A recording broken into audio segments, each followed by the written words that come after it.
financial world, they actually said, how can you ever be financially free if you borrow millions and don't pay it back?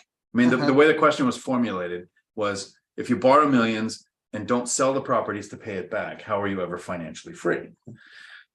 So we're doing this live together in Vegas. We're wondering how the Wi-Fi is going to work. So bear with us and let us know in the chat if it's working.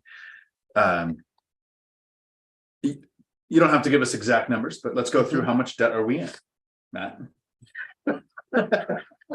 So a rounding number, 10 million, 20 million? Eight figures. Eight figures. Okay, so it's in the 10 to 100 range, somewhere. Yes. And Mike? The amount of debt that I am in is a rounding error for you. Yeah. Unfortunately, I guess I don't keep track of I just did my net worth statement, but so I would guess that my debt is probably, oh geez, I don't even know. I mean, I know I'm in over $1 million worth of debt, but I'd have to do the math to figure it out. Okay. So 8 figures, 7 figures, I owe 1.8 million. And the only reason I know why I owe that is I did a personal financial statement to qualify for a loan not too long ago. And I don't know about Matt, because the way you said it, but I'm pretty sure that Mike and I wish we owed more. Oh yeah. Right? My kind of debt, sure. I'm sure. Yeah, I mean, at the end of the day, it's because of what the debt is, and I think the key is that, do you care if you have a $3,000 a month car payment if somebody else is using your car a little bit and you still get to drive it and you get to use it for free? Like it's because somebody else is paying down that debt.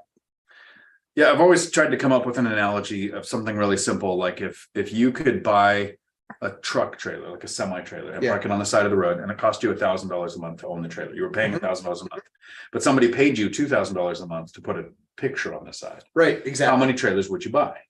As many as I could buy. We would get debt to buy the trailers, right? And so that's the way we look at rentals. We've all chosen that asset class to buy. I know some people invest in stocks and use margin, something I don't understand well enough to actually do. And then I hear the nightmare stories of margins being called. The 30-year fixed rate debt on a property doesn't get called. Sure. Which also lines up with another thing that a lot of newer investors will say is, what if the bank calls your loan? Yeah. Because they've heard Dave Ramsey talk about, I was 26, I owed a couple million, and all of a sudden the bank said, give it all now, or you fail and you file bankruptcy. Yeah. And so people think that's how it works. Yeah. Yep.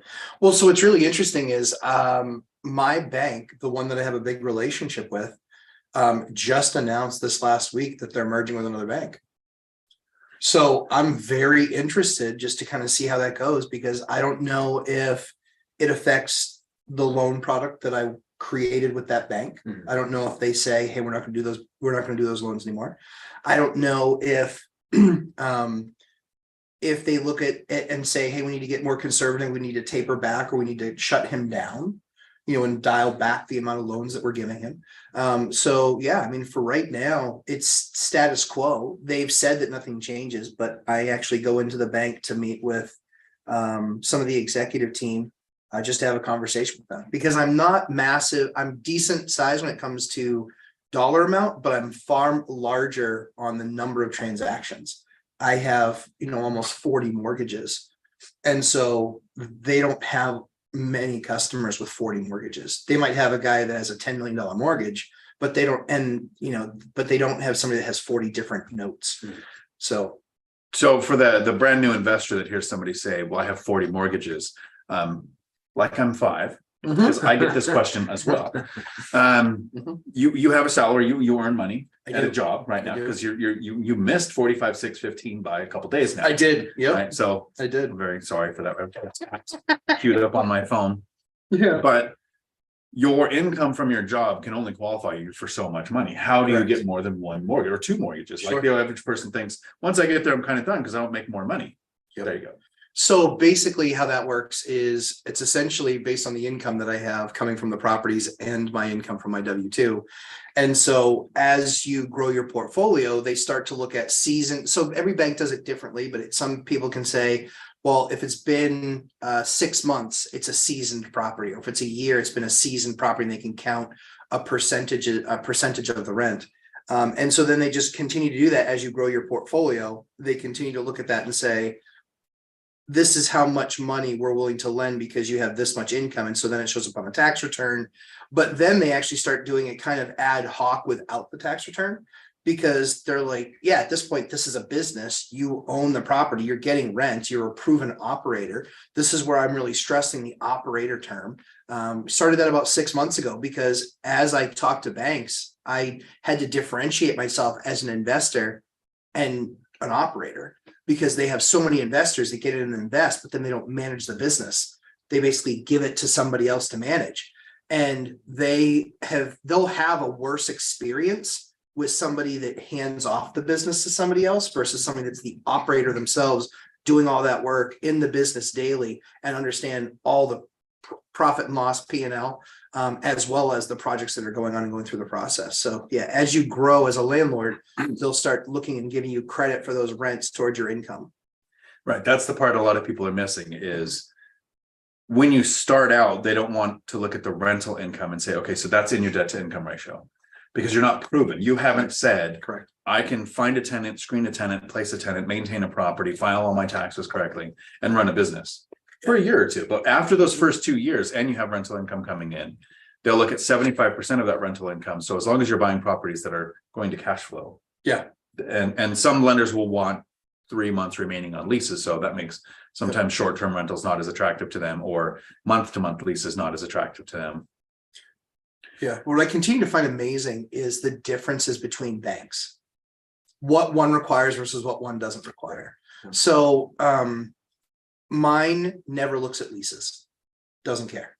They believe that I'm a great operator, that I take care of it. They also know that I buy value add properties. So I'll buy something that has naturally much lower rents. And then they basically look at it and they say, listen, you're going to report this on your PFS eventually, your personal financial statement, which sucks. I actually have to do mine for this year. And it is an absolute effing nightmare to put that together when you have the amount of assets. Boo-hoo, Crimea River. But tons of time. And thank God for the amazing Mrs. Lumberjack, because she'll be doing all that work. We found that out last night. You buy the properties and you're like, hey, Ashley, I've got more work for you. Yeah, like, we've got more work for you. Throw it over the fence. But it's amazing how different banks can be. And so it really is important. What I've been shocked by most in new investors' journeys is that they don't spend significant time. They spend 100 to 1 looking for a deal versus looking for a bank. And it should be much closer to like, you know, an 80-20 rule, 60-40 rule. It's got to be a whole lot better than it is. I love your strategy for newer investors where you reach out to a bunch of different banks. And what you'll start to find is when somebody sees that you operate well, when somebody sees that your debt is strong, when somebody sees you never have late payments, they'll start to give you more favorable terms. They start giving you their like a buyer, their best and final starting. Start, right? That's right. That's exactly right. It's exactly right. And so we still shop. You know, I have the relationship with my bank. I still let them know, you know, I'm not really happy with that number. And they'll actually go and they'll work with the senior lender and have a conversation with them and say, hey, listen, he's going to take this business elsewhere. So Steve Dow, I've done a deal with Velocity. That was a fantastic experience. The only reason I don't do every deal with Velocity is because cost of money is higher with Velocity, understandably so. But transaction speed, transaction velocity is phenomenal with them. My experience with Steve Dow and his team was nothing short of spectacular. And you did the 50-40-10. I did a 50-40-10, and that transaction has just worked out just awesome. It's been a great experience so far. Here's a good question. There's some good questions, but this is one that caught my eye from Afro Capitalist. Howdy. Hey guys, can rental tax benefits offset W-2 taxes? It's only for me, Yeah. because I make under the amount of money that you do. Yeah. So I don't know what the exact number is, if it's 150,000 or something like that, but if you make under a certain dollar amount a year, I think it's 150,000, you can take some of the leftover benefits of the rental tax breaks and apply them to your regular W-2 income. So as a law enforcement officer, I make about $120,000 a year. But on paper, my CPA gets it to where I only make $80,000 a year because of all the leftover tax breaks from my rental properties being applied to my regular job. But at some point you cross over that threshold, it doesn't work anymore. And then you need the real estate professional designation to kick in for your spouse, probably, because if you're making that much, you're not going to work more in real estate than you are at your W-2. So there's a lot of tricky laws to it, but yes, it's possible to have it affect your W-2 income as well. Yeah, coming up on tax season, everybody should do themselves a favor. I've got a great deal for DIY cost seg. 1,000 lumber is my cheat code for those guys. 1,000 lumber. They will give you a free 15-minute consultation on Calendly. You can go right to DIYcostseg.com. They will give you a free 15-minute consultation and they will tell you, hey, give me some of the general numbers, and they'll tell you this is going to make an impact on your taxes or it isn't. The key that most people don't understand is that you pay for that cost segregation study one time. And so it's $450, I think, with my discount code. It's like $450, but that $450 one-time fee, it allows you to recognize those deductions over a 5, 7, or 27.5 year process, and you only pay that fee once. And so I would absolutely talk. It doesn't mean it works for everybody, i.e., you definitely should have that conversation with them. But I found them to be very honest when I had that conversation with them and say, okay, well, so what is this really going to mean to me? And when I saw the numbers, it was nuts. And that was even before we did the real estate professional piece. So it's worth at least the 15-minute call to see, hey, can this save me a bunch of money on my taxes? Right. And the really important thing there is to understand that something like a cost segregation study is unique to your situation and your goals and your timeline. So if you have a W-2 where you're making a good living and that cost segregation can significantly impact you this year, most people would say, well, just do that. It sounds like numbers line up, do it.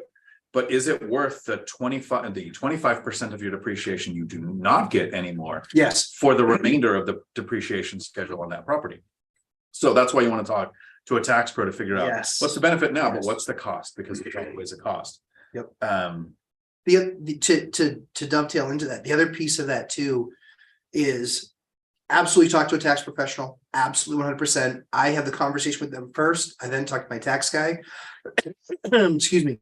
And then the other piece to it too is it depends on what your strategy is. If your strategy is add one rental property and then I'm kind of done, or a couple, then you probably don't really need that because you'll take the depreciation over 27.5 years. Exactly why I haven't done a cost segregation. Absolutely. Yeah. And so if you're looking to always be able to pull from that piece, that's where I think it's really important that, again, I think people focus far too much on the buy. They need to be focusing a lot more time on getting your house right from a tax and cost segregation perspective, making sure that you have the right banker in place, and that you have at least your group of lenders that you're going to talk to, like Dion does. I know that I've gotten to a point with my bank where their best and final is up front in the beginning. And so if I don't love the number, I just tell them I don't love the number. And then I go talk to a couple of other banks and I come back to them and say, this is what I can get. And if you can't do it, I get it.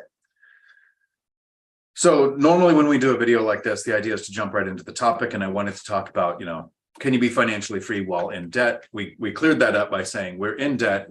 We'd be more financially free if we were more in debt. And that's a concept that a lot of people don't really get, because we think of debt and there's the three tiers of people when it comes to money, right? We have poor people who go into bad debt on things. So the big TV, the family trips. We have the middle class who go into bad debt on the wrong things.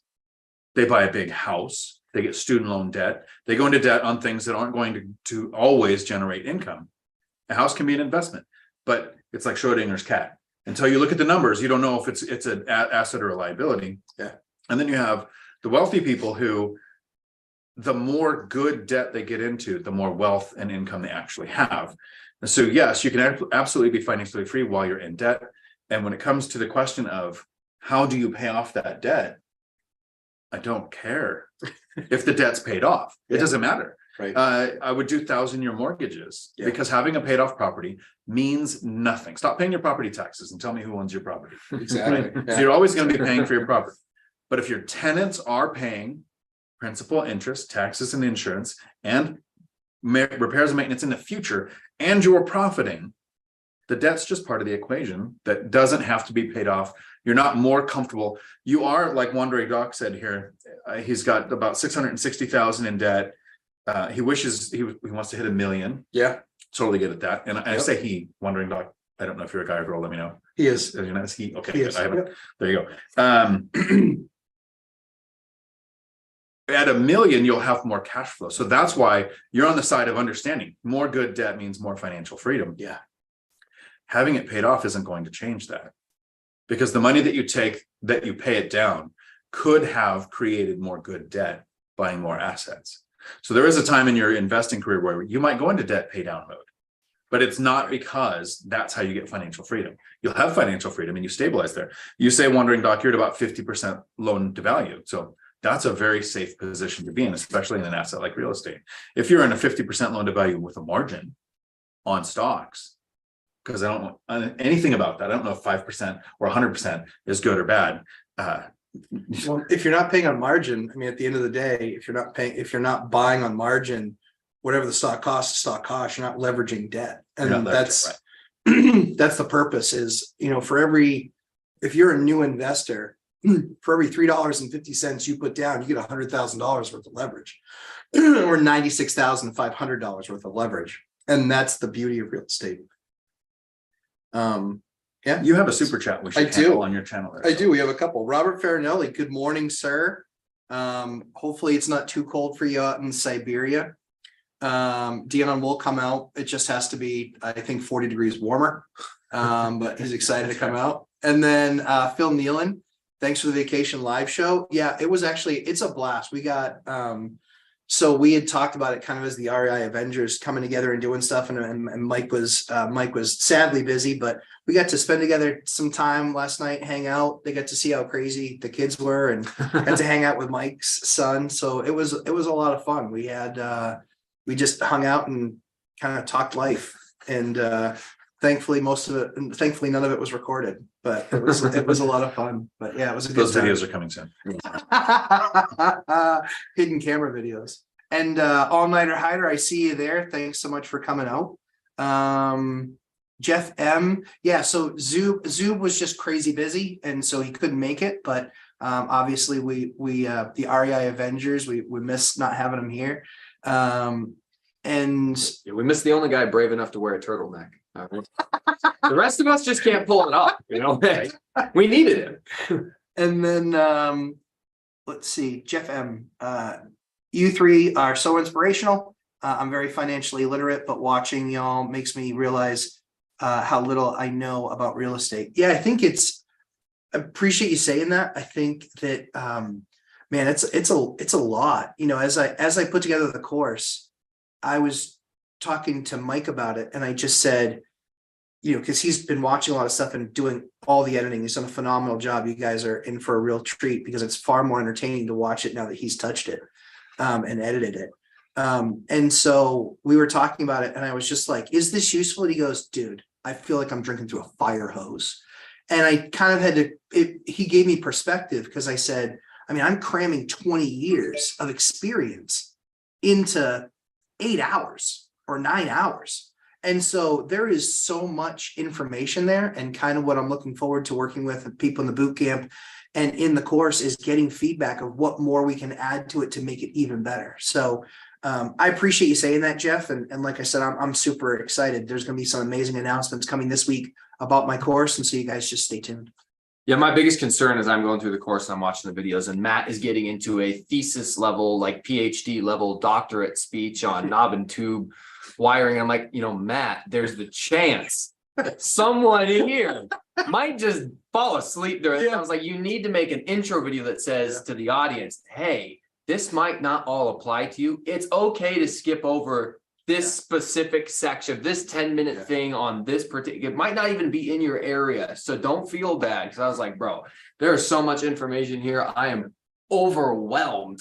It's a lot. It's a lot. And even trying to break it down, it's like, I want to get, kind of 30,000 foot in the description and then kind of 10,000 foot. But if I went deeper, it'd be, 100 hours. And so I think that that's kind of what we're trying to do in the course, is really make this something that investors can lean on.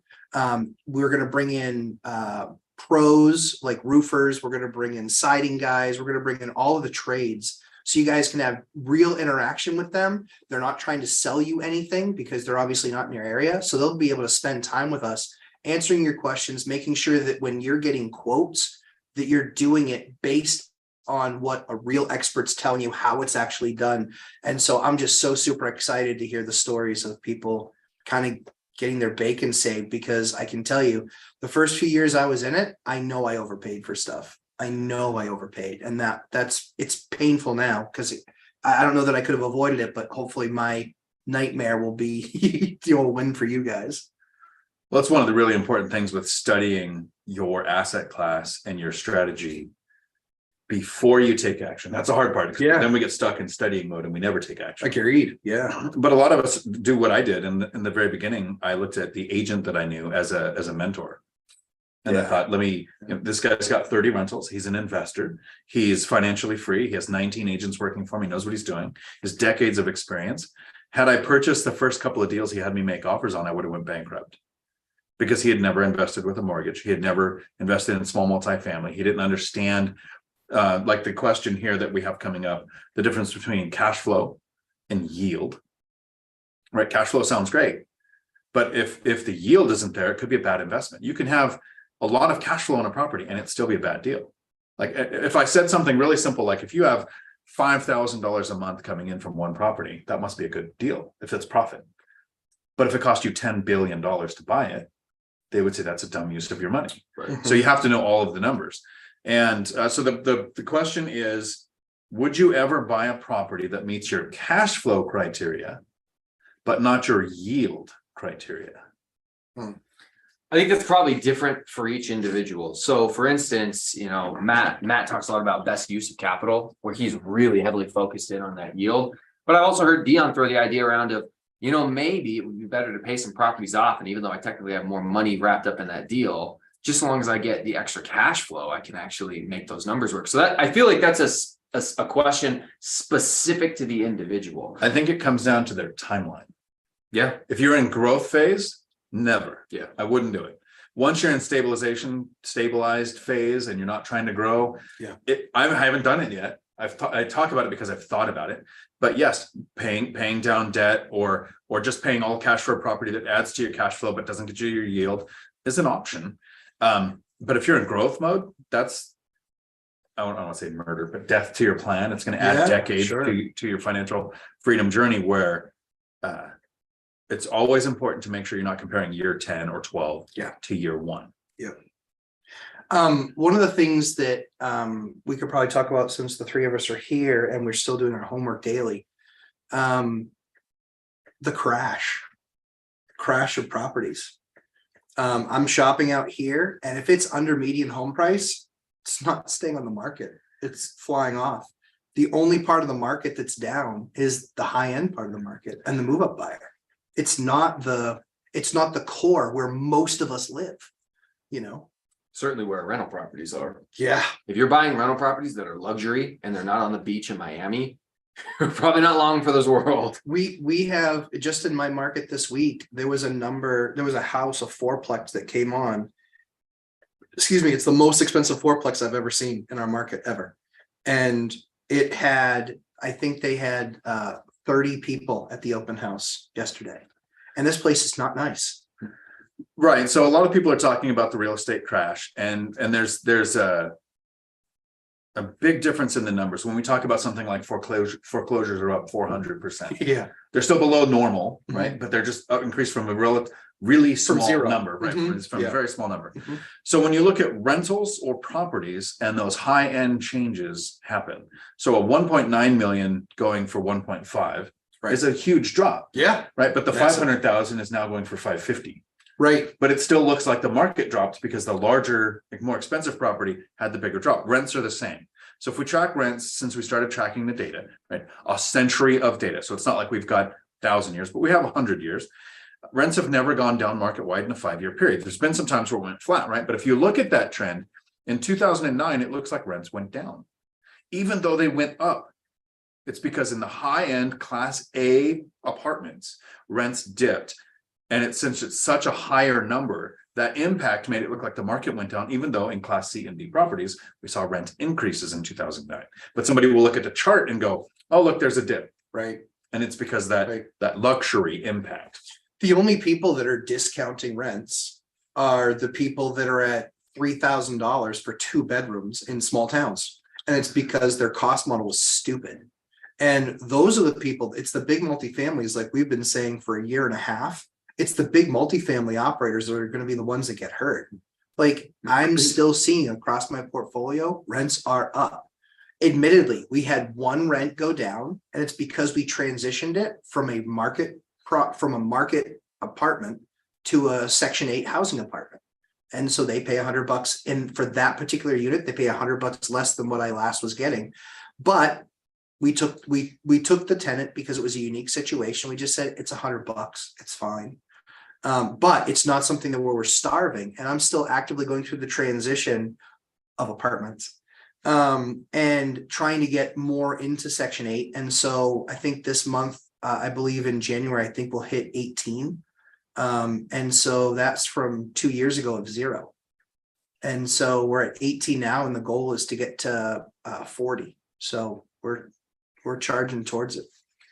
So as far as rents coming down, like to Dion's point, how apartments, there's just so many units, and oftentimes they're priced so high. When there's movement in apartments, it's an imbalance in the rest of the market. So yeah, you can look at a chart that says, oh, rental prices or rental values are coming down, but it's only in apartments, and it's only in Class A luxury or maybe top tier stuff.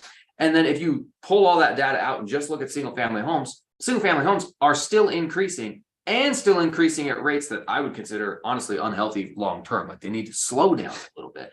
But that's the difference between watching guys who look at charts and pull up news articles and expose your negativity bias, and they don't actually invest. They don't actually talk to people who really invest and own units. They don't own any units themselves. So all they're looking at is the data that says, oh, rents are coming down. Well, that's not good for investors. Well, yeah, if it was true, that's not good for investors. I recently did a video debunking reventure consulting. And in this video where I talked about rents coming down, I talked about what Zuber with his 200 units have told me, what Matt with his 140, Dion with 16, me with 10, my mentor Mark with 25, my friend Dominic with 67, Cody and Christian with over 100, and Dana, the CEO of Hemlane, who manages 18,500 rental properties across the nation.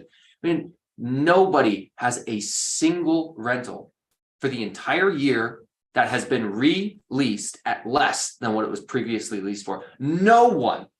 But if you read the scary headlines on the articles, you would think the end of the world's happening. But here's what the actual movers are doing on the ground, the people who actually operate in the business, completely different experience. Yeah, I don't think that's enough information, because I saw 3 thumbnails that said rents are coming. I'm gonna go by guys who don't own any real estate, anything. They don't own anything. Right.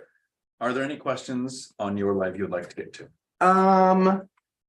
So the Flick channel, good to have you here. Financial literacy is key, is what that stands for. Yield all the way, but I'm trying to grow. And that's exactly right. That's exactly what Dion's point is, and what we talk about all the time is when you're looking for that yield, you're not looking for principal pay down. You're looking for that yield. You're looking for the next asset that's going to create more cash flow for you. And then you get to a point where you get of size, and then you can start making the decision of recycling capital or not recycling capital, and you're doing cash out refis and things like that. The cool thing is that as you build, it's a business. As you build your business, you really get the choice of how you want to build that business. And everybody's strategy can be different because it's based on what their goals are.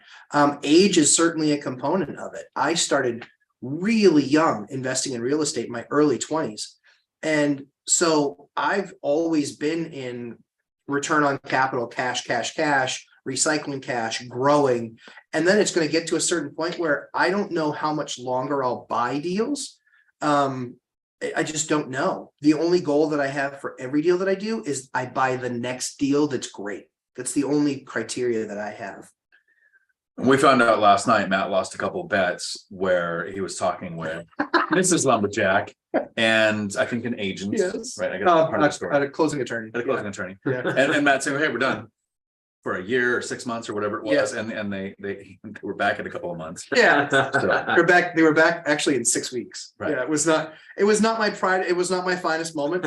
But it was kind of funny because the closing attorney wanted to throw some salt on it, because basically my wife and her bet me that if we would close on something in the next 60 days, that I would have to buy them dinner.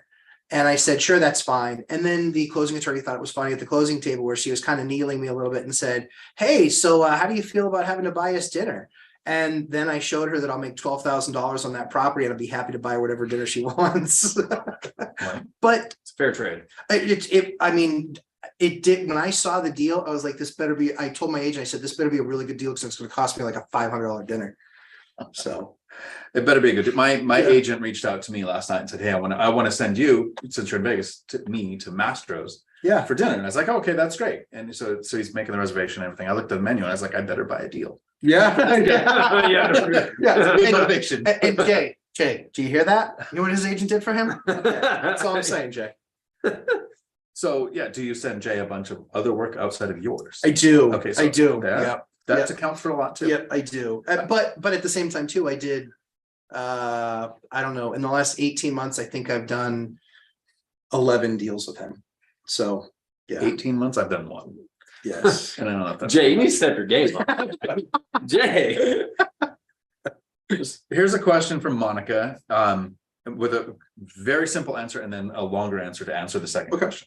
First one is, I got an offer on an Airbnb, and I'm going to leave out some of the details here. First, you have a balloon payment in 10 years. So that's a deal breaker for me. I do fixed rate debt only, no matter what. I don't care.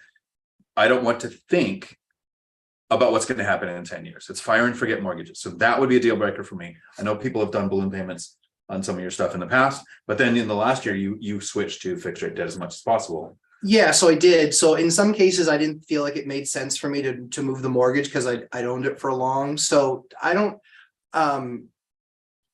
gap debt, 3-year, 5-year, I don't love right now. 7, I would do it for the right deal.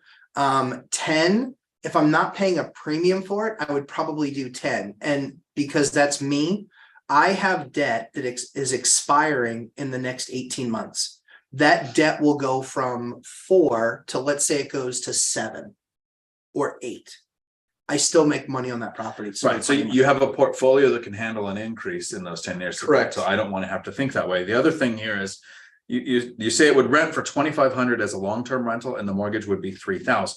And if you're setting aside for repairs, maintenance, and vacancy of 15%, you're at about $1,000 loss a month on a long-term rental. Yep. So that version of the question, you would be okay with the balloon payment at 10 years if it was the right deal without a premium. Right. I wouldn't, and neither one of us would do No. long-term rental loss, because it's going to make sense as an Airbnb. Because here's the follow-up question that almost becomes irrelevant when you think of that being the deal breaker. I think the Airbnb market is changing. Yes. What are your thoughts? So if it was on the uptrend, I still wouldn't do a mortgage that's going to be a loss as a long-term rental. I might look at break even. I don't need to get the cash flow or yield if I'm gambling. That's what it is on Airbnb. Your municipality, HOA, the state, something can happen where short-term rental laws change, and now you are long-term rental, which hits you in 2 ways. You're going to carry an alligator, you're going to lose money, or if you go to sell it, and now everyone knows you can't buy it and make sense with the numbers as a short-term rental, you're going to take a loss on the sale as well. So that's not a deal I think I would put more thought into. Yeah, that deal sounds scary. I mean, I think we're heading into an opportunity. So I think we're heading into a buying opportunity. I don't think it's going to be nearly as bad as everybody else thinks it is. Certainly not the crashers. I still believe that there's going to be a 10 to 20% correction in the national median home price. I think that that's going to take time. I think it's going to take till the end of 2024 in all likelihood. Certainly at least 10% by the end of 2024, so I can get Zuber's dollar. But yeah, I think I have my dollar with oh me, that's right. but we're going to make a separate video. We have to, yeah, fully sure. explain that. But I think that I never ever want to do a deal based on appreciation. I never want to do a deal based on it not working as a long-term rental, because when the economy shifts and you start seeing job losses, STRs are going to be the first thing that gets hit. It's not going to be where they live. It's going to be where they vacation. And so while the airlines have lived off of crazy, everything opening up, that's going to slow down, and then STRs are going to get hit. Even in the area, even with looking for one in Vegas, they have shows, they have conferences, they have all that stuff here that always will help drive that market. It's not a lot of vacation stuff. And that's why even a lot of the Airbnb prices are somewhat inflated in this market, is because it's business travelers, it's not family travelers. I'm just not a fan of an LTR, that a long-term rental that I'm writing a check for on a monthly basis. That would be a major no for me. No matter how much possible appreciation it has, no matter how strong the rest of my portfolio is. One of the things, as you guys get bigger and as you get to a higher number of mortgages, is these banks will start to look at you as a global with something called a global servicing ratio, which is if your debt is, $10,000 a month, let's say, they want to see that you're making a minimum of $12,000 a month. If you have one property that's taking $1,000 a month out of that, you can be in trouble. And so you want to start showing good and proper financial practices as you continue to grow your portfolio, because they would look at that and they would say, okay, so you're taking on an asset that doesn't perform in all markets. That's a scary thing. We have a question there on yours. I mean, we may want to scroll up. I don't know. Do we? Want to make sure we're getting to the questions on your live too. Yes. While you're looking, I'll cover one really quick that maybe Okay. you guys have an answer for. Because I'll understand the question once you start giving your explanation. Sean, howdy. Thoughts on 2-1 buy downs? Is it a good product? On what? Yeah, see, that's why. Okay, I don't feel so stupid. Yeah, I was sitting here like, I don't. This is their question. 2-1 buy now. Well, yeah. So Sean, give us a what give me more. are you referring to? 2-for-1 buy downs? Is that 2 points for a 1% off the? While Sean is interest rate? clarifying, There you go. I'm going to tell you BF's question. So BF says you can't find a positive cash flow property today with interest rates being so high. BF, you're right, man. It's really tough right now. It's very hard. If you were running your numbers the exact same way you were 6 months ago, a year ago, 2 years ago, where interest rates were 3%, 3.5%, 4%. I have a lot of mortgages with that. My cash flow was substantially better. However, there are still opportunities. Let me explain to you. So Marina, my girlfriend, just closed on a 500. I'm sorry, what? He stuttered at the fix his word. I was like, oh, she's gonna be watching this. I'm gonna get roasted. I was trying to enjoy a vacation. Half the people went, wait, that sounds like a girl's name.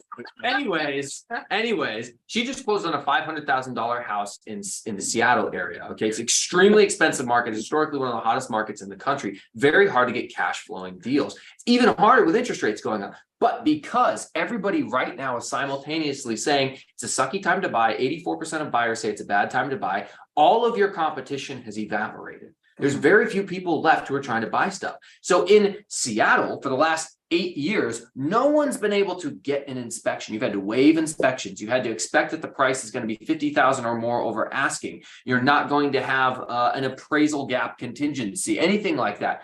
Right now, she was able to get rate buy down. She got her inspection. Every single thing she asked for to be repaired on the inspection was repaired. She was able to get the price negotiated down a little bit. She was able to get $12,000 in closing costs. So all of these things happen that make the deal look better. So if you're saying to yourself, well, the numbers don't work. Yeah, but you know what? You might actually get them to come down in price, buy your rate down, and do some other things. So make the offer that makes sense to you, or even make the offer that maybe they want to hear, and then beat them up in the inspection process, because the last thing they want to do is have it go back on the market, because now it's damaged. It's a damaged listing. So if you get negative, it's very easy, and I don't blame you. Things can suck. If you get negative, you're not going to make any progress. But if you just start to get creative, and I didn't even talk about creative financing, if you just start to get creative, 50, 40, 10, you'll be surprised how you can make a deal work. You're just making it work in a different way than you used to. Yeah, hey BF, you're wrong. I just close and also I'll back it up. So everybody's market's different. You might be seeing that in your market in that asset class that you're watching. Not disagreeing with you. I'm not doing research in your network or in your area, so I have no idea. But I can tell you that those blanket statements like that are just patently wrong. There's probably 80% of markets where deals still make sense. And I can promise you there are 100% of markets where some asset in those markets makes sense. Guys don't get super wealthy because they stopped buying at a certain point. What they do is they assess the market, they assess the asset. And then, I mean, we were talking with, in our conversation last night, one of us made an offer, an embarrassing offer. I was actually going to cover that. Okay. Yeah. So he made an embarrassing offer, and I'll let him kind of cover that. But so BF, what I would tell you is that you probably need to be looking at other assets in that market.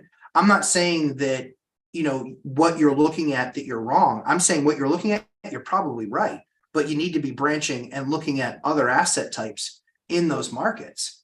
And I'm telling you, it's not what you think it is. And, if we're looking at if we're talking about the demise of fiat currency, listen, I can't play that game, because at the end of the day, if it happens, I don't have to outrun the bear. I only have to outrun you.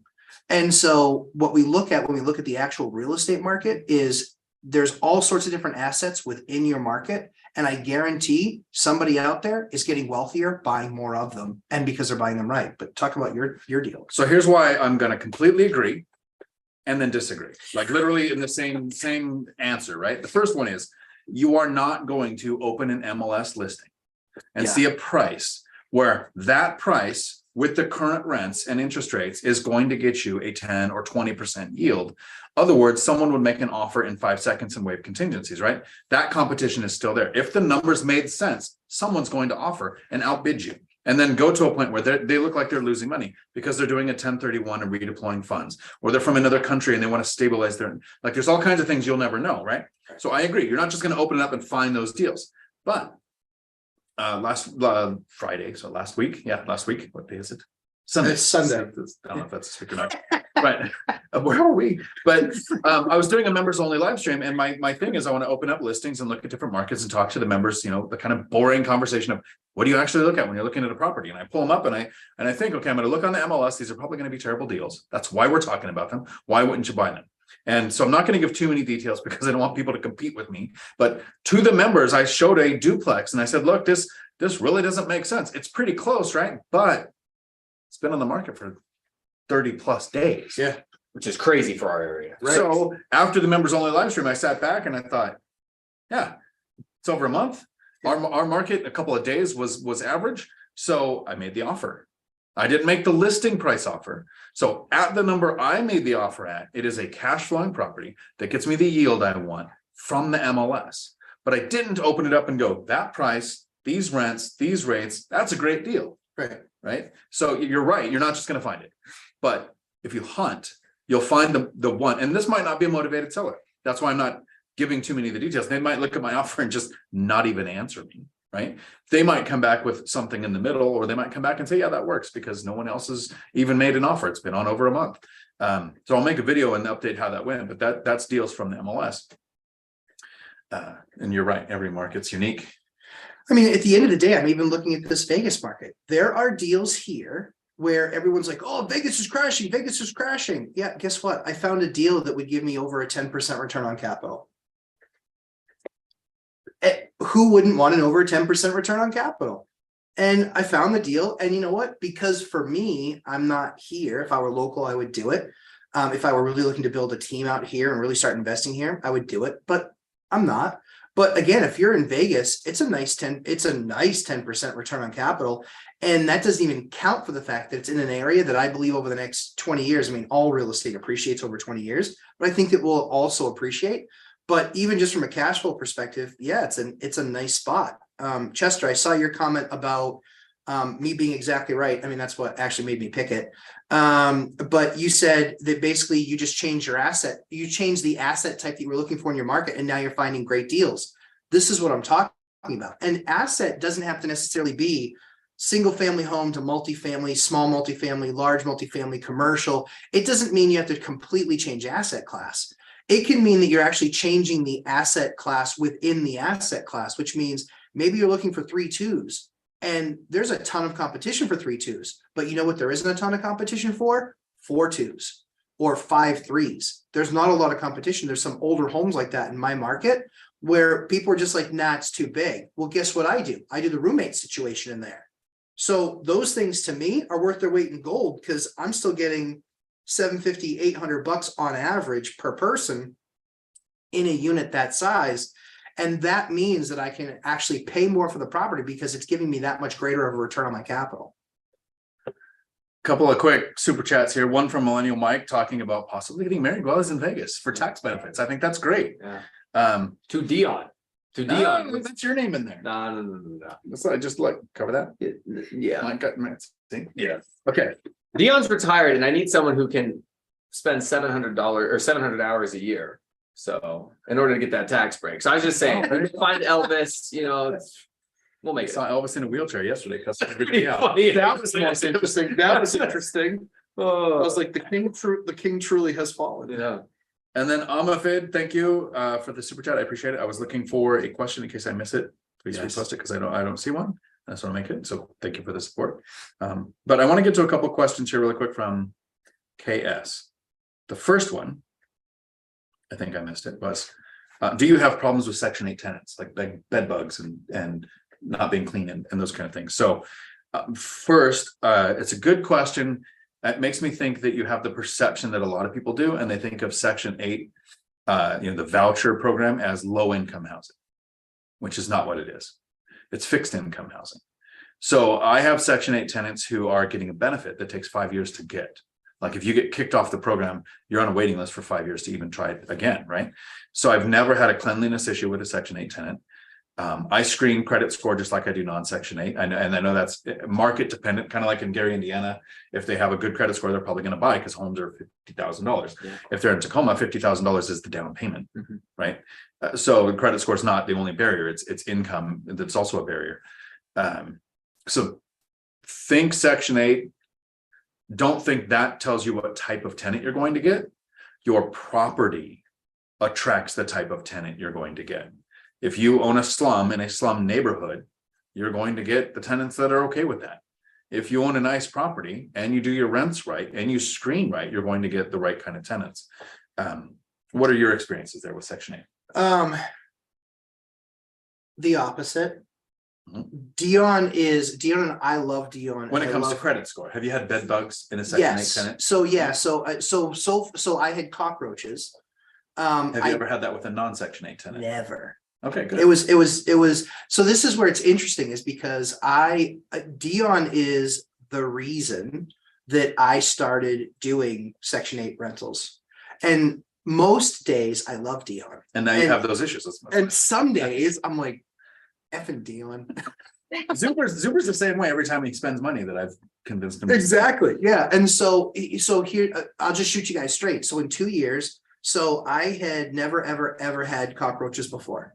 The first time I ever got cockroaches was about a year ago. It was a Section 8 tenant. The second time I got cockroaches, it was a Section 8 tenant. And were these properties you owned that you then put Section 8 in? No, so these were properties that I bought that didn't have the issue when I bought them, and then had the issue within 6 months to a year of my buying them, and it was a Section 8 tenant. I agree generally with what Dion says, which is it's fixed income, not low income. However, I see both sides of it. It is, some people are fixed income and some people are low income. And so, or no income. So you need to screen. You do have to screen 100%. That was one of the things where, so in the beginning, what I took for granted was Section 8's kind of done the screening for me. No. They need me a lot more than I need them. And so they're trying to fill units. Right.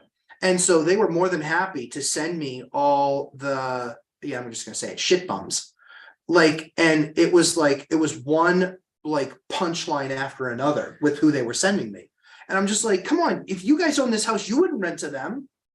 right? And we were talking last night. Yeah. You have now clarified. Yes. Here's yeah. my criteria, which is, that's what I'm saying from day 100%, one. You screen your 100%. section 8 tenants almost exactly the same as everyone else. Absolutely. Except maybe their income. You're not comparing it against the total income of the property, Correct. comparing it against their portion. Correct. Right. Correct. Yeah. I see my laptop might die. So if we die, just go over to, that's Do you okay. No, I let's don't- get a charger I going. don't think. Is it USB-C? It's USB-C. Yes. I got mine.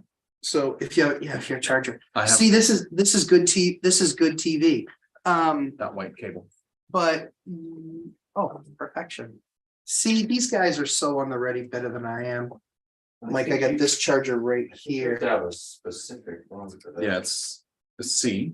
That's a and then C. There you go. It's exactly. He's even. Hey, it was, we, tech issues. Thanks for being with us. Yeah, right in there. Thanks, Bob. Do it. Oh yeah. That's magnificent. Wow, you Okay. guys are And then fantastic. follow-up question with Yeah. the section 8 was, what is the average stay of a section 8 tenant? You just started last year. Yeah. So here's what I will tell you. What I do love is that's where Dion is 1,000% correct. He's dead on. It is, they absolutely stay longer. And is part of the process of adding to the rent increase, like the binder strategy is even like it's just even easier because now it's just, hey, what are your rates going to? Cool. That's what I'm going to send the tenant a letter for. And largely it doesn't even affect the tenant. You know, Or their portion goes down. Right. Because they haven't been reviewed in a couple of correct. years. Yeah. So it's been, so I actually really like, I mean, so we're moving a lot of our portfolio. So I believe that there is going to be a recession. I believe that we are going to have a tough economy for probably a couple of years. I believe that's a huge buying opportunity for me. And I believe I'll buy a lot more real estate. And I think the biggest thing is that part of that strategy is we have guaranteed dollars coming in on the first every single month. And all of our other tenants pay, but the borderline tenants are the ones that are going to have the biggest challenges. And those folks, you know, in Section 8 housing, they're not going to have those challenges. So it's been, quite frankly, it's been the one thing that I have to figure out is that right now they're about 12 or 13% of my portfolio, housing tenants. They're about 12 or 13% of my portfolio. They're about 80%, 75 to 80% of my phone calls and issues logged. And they're in the same quality units that all my other tenants are in. So that's been the learning experience for me. And so you guys feel free to ask any Section 8 questions. I've only got a couple of years experience and I'm still learning the process. I started off with one town 2 years ago. And now I'm working with 3 towns. And I definitely see what Dion was talking about when he says there are some places better than others. What do they call The those? housing authorities. Housing Right. authorities. Yeah. There's some better housing authorities than there are others, for sure. But as part of the strategy, it's working. It's working well. And BF real quick, check out CES Las Vegas. Yeah. So I've been in tech for 25 years. And so I've been out here for a number of times for the conference. Call Brian Lebo, ask him about the Desert Shores property that he showed the lumberjack landlord. And maybe it's still on the market. I just looked at it, or I just looked in that area about a week ago. So you don't even need to give me a finder's fee like you offered. But yeah, call Brian Lebo. The biggest issue is going to be with an amazing agent. And Brian Lebo is about as good as it gets. And he knows the market, knows the areas. But that house was under 500K, and it would rent for, he said, between $400 and $4,500 a month. And based on my numbers, that was, much greater than a 10% return on capital. So reach out to Brian Lebo, and I'm not buying that one. So by all means, you can reach out and ask him about the Desert Shores property that he showed the lumberjack, or what drove by with the lumberjack and talking about that deal. But I think you got to, I don't know who your agent is, but I know that Brian's the best out here. That's why I hired him. So there was a question of, are you only buying Section 8 properties? And then No. you clarified your numbers. This is the percent that they are, but they're a larger percent of your issues. Yes. And then again, we don't buy Section 8 properties. You No. can buy a property as a Section 8 tenant in it, but when you buy a property, the idea is to diversify your portfolio and have a portion with the housing voucher program. And whatever you're comfortable with, that might be one because you think it's a nightmare. It might be, with me, I try to keep about a third of my portfolio.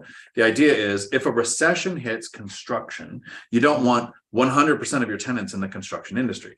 If you rent outside of a military installation, you don't want 100% military tenants, because if the base closes or deploys or something changes, you want some of your tenants coming from different sources. So I like to have some military, some Section 8, some working or retired. And you need to figure out the ratio that works in your area for you. Janitor on Fire. Thank you for that. I appreciate that. It's a great name. I like it. It is. Putting the acronym in there. And then Tom Kine out there driving on a Sunday, probably, unless you're at home. Thank you for that. I appreciate it. Questions on yours? Yeah, I want to get to one. So BF, what's going to happen when the recession hits and 30% of your tenants lose their jobs and stop paying rent? You know what happens, BF? I still print. That's what I still do. Because at 50%, I still make money. And that's what running an amazing business is. And that's what being an amazing operator is. And so, yeah, I don't worry about, and if you think unemployment's going to 30%, you have no historical backing for a 30%. Right. So I mean, if it doubled right now, we're still not near We get to 7. Yeah, we get to 7. Yeah. But I've even said, hey, let's get nutty. 10% unemployment. That means that 90% of people are still employed. And a lot of people will grab the statistic and say, well, we had around 10% when the 2008 housing crash happened. Right. But we had over 50% adjustable rate mortgages. We had a large percentage of people who borrowed 100% to wrap closing costs into the loan that weren't ready for the adjustable rate. Yeah. So it wasn't even that you lost your job and then couldn't make your payment. It was you were working and couldn't make your payment. So unemployment is just one of the metrics. And again, at 6%, we're considered 100% employed. Right. Like that's full employment, not 100%. We're Full full employment. employment at 6%. And we haven't been this low on unemployment since I think the 80s. Yeah. 60s or something. It's a ridiculous number of decades. So it is a concern to think, well, what if unemployment goes up? What if some of your people are unemployed? That's right. So that's why we have some military and we have some Section 8 and we try to diversify your rental income sources. I like to, you work in 3 towns. You're now investing in 3 different areas, right? You're in House Act 1. 3 different states. Different states. That's crazy. So, and I keep my properties at least 10 miles apart. So I'm not sitting next to a Boeing terminal. And if the taxes change and they go, yep, we're moving to Kentucky, I all of a sudden don't have any tenants. I have several economic drivers by each place, just like you guys have the different markets. So we do, that's a great question. What do you do if rents drop? Well, you diversify. So rents aren't going to drop. You don't over leverage to where you need 100% of your rents coming in to even make your bills. You want 50% of your rents coming in to still be a profitable business. Right. That's why where some people can scale super fast, it's not my goal. Right? Having 120 years, 130 in 20 years, that's not super fast. That's one rental at a time, finding the deals. And you guys, you've said it very clearly. The last couple of years have been when you exploded in unit count because you have that, you're just lucky.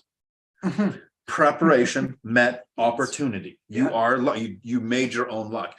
And that's what I think a lot of people forget. And that's why I tried last week to make all those videos on what were the first, we need to do that too. What are the first 10 years like? What did the cash flow look like year 1, year 2? And it's because everyone keeps hearing us talk. You have 10 units, you have 130 units, you have financial freedom, you retired, walked away from a job. That all sounds great, but that first year sucks. Yeah. So I mean, Dion's been doing this for over 10, Matt's been doing it for over 20, Zoob at 20 plus. The point of my channel was that I wanted to document the actual first 10 years of being a real estate investor. So my very first video is me with no rentals, with $1,000 in the bank, recently divorced, and I'm a renter. And I said in that first video, I'm going to figure out no matter what, how to be successful through real estate investing. And you can watch every video for every property I purchased, all the loans I did, the seller financing, the people I met, talked to, interviewed, all of it's on YouTube. And you can see how slow it is to grow because I bought my very first house hack and I made a couple videos, but I didn't buy another property for a year and a half. But then that year and a half later, then I bought 3. Then I had to wait another year and then I bought 3. And it is, as Dion likes to say, an income snowball. It's an exponential curve. It's not a linear trajectory. And so it does take a little bit of time to get the ball rolling. And that can be frustrating for some people. A lot of people don't necessarily have the patience to wait around for that. That's why they're not going to be winners. In all honesty, they're going to be stuck where they are. A lot of people say, is $250 a month in positive cash flow really worth it? That's not really worth it. Well, yeah, when I bought my first property day one and it was rented for $875, and I was making $250 a month in positive cash flow, but today it rents for $1,250. And my $350 mortgage payment at $875 rent is still a $350 mortgage payment at $1,250 rent. Now I have a $900 spread. Now I have a $600 positive profit on that one property. And to whoever it was that said, well, what happens when 30% of your units stop paying? I've stress tested my portfolio. 50%, I can go all the way down to 50% of properties not paying out of my 10 units and still break even. I don't want that to happen. If I had less than 50% of people, then it would actually start to come out of my pocket. But I have never had 50% of my properties not pay in the same month. I don't anticipate that happening. That would be a pretty huge number. So anything over 50% is where I start getting into profit. So I think I'll be able to weather a recession. Hopefully I've stress tested and planned it well enough, but I think I'll be able to do all right. Yeah. So you have 3 people here working on financial freedom, achieving it or whatever, working at sharing the information, trying to get you there. Here's why it's great when someone like BF comes and says, hey, here's these questions. And they kind of seem challenging, right? So we're trying to answer them. Sure. They're appreciated. So for the last 13 years, I ran a truck driving school. I was the president of the truck driving school. I grew it from, we had 6 staff. When I left, there were a little over 60. We had started with 1 location, there were 5. So I grew a company. But every time we had a new idea, or I had an idea and I said, okay, this is what we're going to do. We kind of have that roundtable meeting with all the actual smart people that worked for me, which I got the credit for. I didn't do anything. They did everything. And I would go, here's the idea. We would devil's advocate it. Yeah. Just like this. Those are the great questions. It's, well, what do you do if the rents go down? Okay, well, here's why. These are the things you're going to do to plan for that, to prepare for it. What do you do if this market, like you said, Vegas, might have a larger swing in the unemployment because it's such a service-based industry. Sure. So then questions come up like Samoan Island girl. Howdy. Do you recommend becoming a realtor as a means to get in the game? Or are there probably better ways? So the first thing I'll say, and I'll let you guys answer, the first thing I'll say is I will explain the long list of reasons why I am not an agent. Yeah. And then let's start with Mike. And then we'll go to Matt. Mike, sure. Would you recommend becoming a realtor, which is only 2 syllables, to get into the game? Definitely not to everyone. And I think my recommendation would have been no until last week. Last week, I was asked to do a presentation at a high school about law enforcement, because I'm a law enforcement officer. And they asked if I would come in and I would talk to the business and marketing class about career opportunities other than college. You don't need a college degree in my state, Washington, to be a law enforcement officer. That principal needs a raise. And so they brought me in to talk, and I a business and marketing class, fantastic. I also own my own business and do YouTube, so I guess I maybe market myself a little bit. And so I sat there and I was talking to these people about how you don't need a college degree. There's lots of different avenues. And I had and while I was talking about law enforcement, I did bring up that I used it as a stepping stone because lenders love a secure 9-to-5 job, government jobs, to lend and borrow you money. And so I talked about how I use that as a stepping stone to start my own business, because we're in a business and marketing class. I had a young lady, 17 years old, come up to me and say, oh, your business is in real estate. I'm considering being a real estate agent, but I also want to be an investor. Do I need to do this? And I said, you don't need to. But at 17 years old, if you were going to pick a career and you were going to pick something, because you have to do something to start earning income. Did you send them the Graham Steffens videos?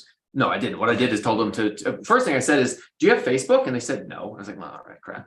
You're too young. I was like, because you need to join the Tacoma FI Facebook group, because we've got investors, we have agents, we have a whole host of different people. And I was like, you come meet some agents. There's some great people here.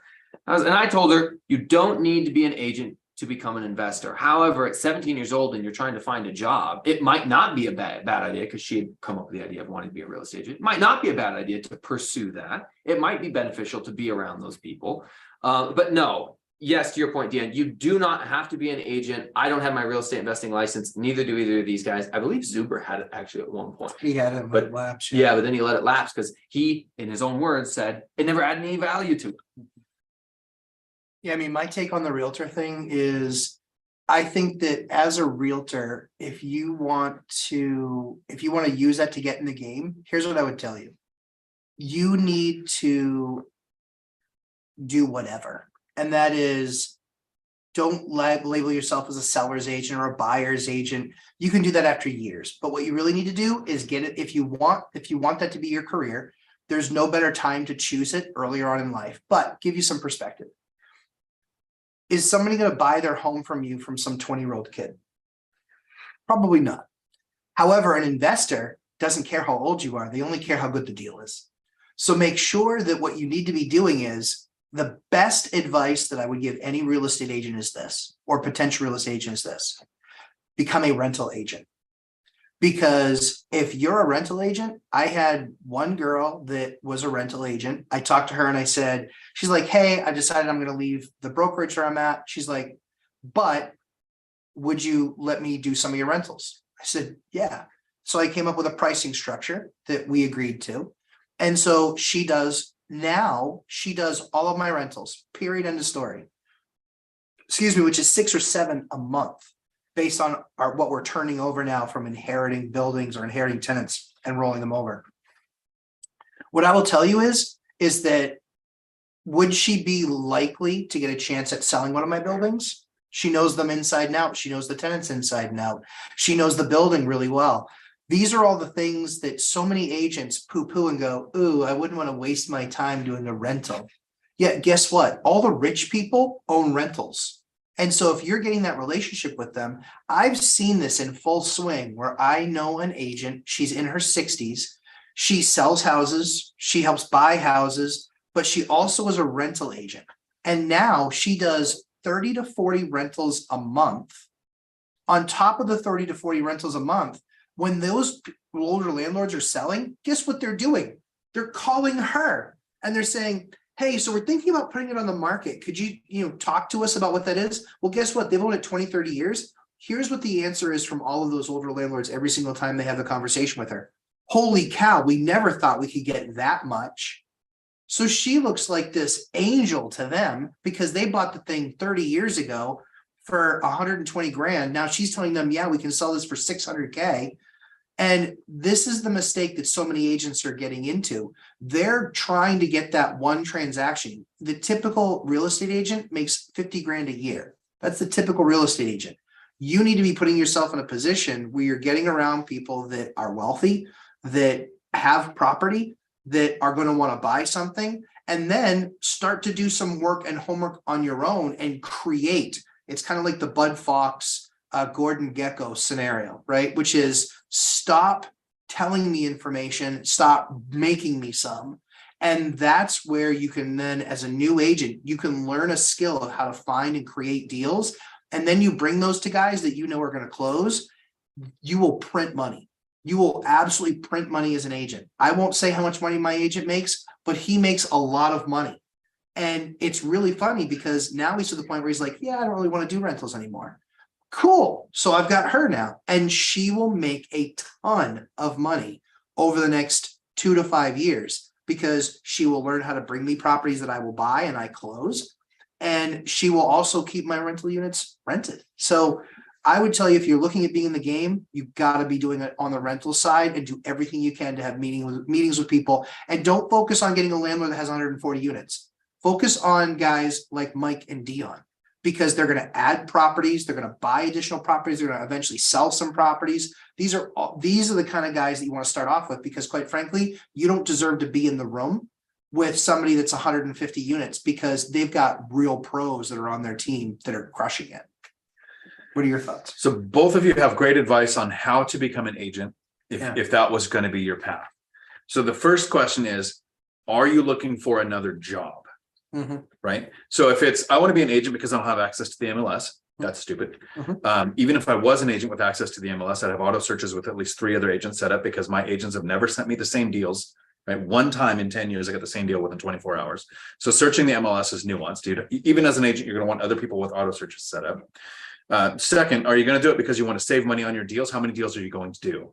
Because of brokerage fees, licensing fees, paying taxes on the income, all of the rules that come in with being an agent, the education, the testing. If you're not closing 300 or 400, $500,000 deals a year, you're going to lose money being an agent. So if it's to buy 1 or 2 deals, it's definitely not worth it. Third thing is, do you want the restrictions that come in with being a professional in the industry? Yeah. As a buyer, I like calling this seller going, hey, I live in the area. I got 3 kids. I'd like to buy that house and live there. I can send you a love letter, an email with exactly why I'm the best buyer. Agents can't do that. And in some areas, agents aren't even allowed to share portions of the inspection report to say, here's why we want to negotiate the price down. But as a buyer, I'm stupid. I don't have to even know what those rules are. And I can do all kinds of things. So I don't want the restrictions that come with being an agent. Third is that I want to be a realtor so that I can see the properties and then buy the properties without consistent income, where a lender goes, 75% of realtors close less than 5 transactions a year. I Googled it just before talking, so that I don't sound that stupid. You're not bankable unless you have consistent W-2 income, unless you're going to go asset-based or DSCR loans, right? But even for that, you have to have a great credit score, which doesn't come from having inconsistent income. If you are going to do the agent thing, this is where I recommend going to Graham Stephan's older videos. So 2016 to 2019, he was a starting agent. He did I'm going to lease properties to people as a realtor representative to build the relationships. He house hacked, because if you have inconsistent income, reducing or eliminating your largest expense is a huge impact to you. So like, there are definitely ways to do it, but what's the motivation? If you love real estate, want to work in it, want to develop those relationships over years, absolutely. In conjunction with having a W-2 until you have the rental income, sure. But if it's to make you a better real estate investor, that there is not enough benefit for me to want to do it that way. And most of the investors I know aren't agents. And while Zuber did it, he says it was dumb. Yeah. Right. Yeah. Yeah. I think, I just think, so BF, you asked the question of what do I pay her? I pay by the hour. I don't pay by the property, because I already know how to perfectly market my properties. I know how to perfectly advertise them. All I did was put her in charge of the process. And so for her, she makes an hourly wage, which is predictable for her. And because I have the kind of volume that I have that I can throw at her, she is smart.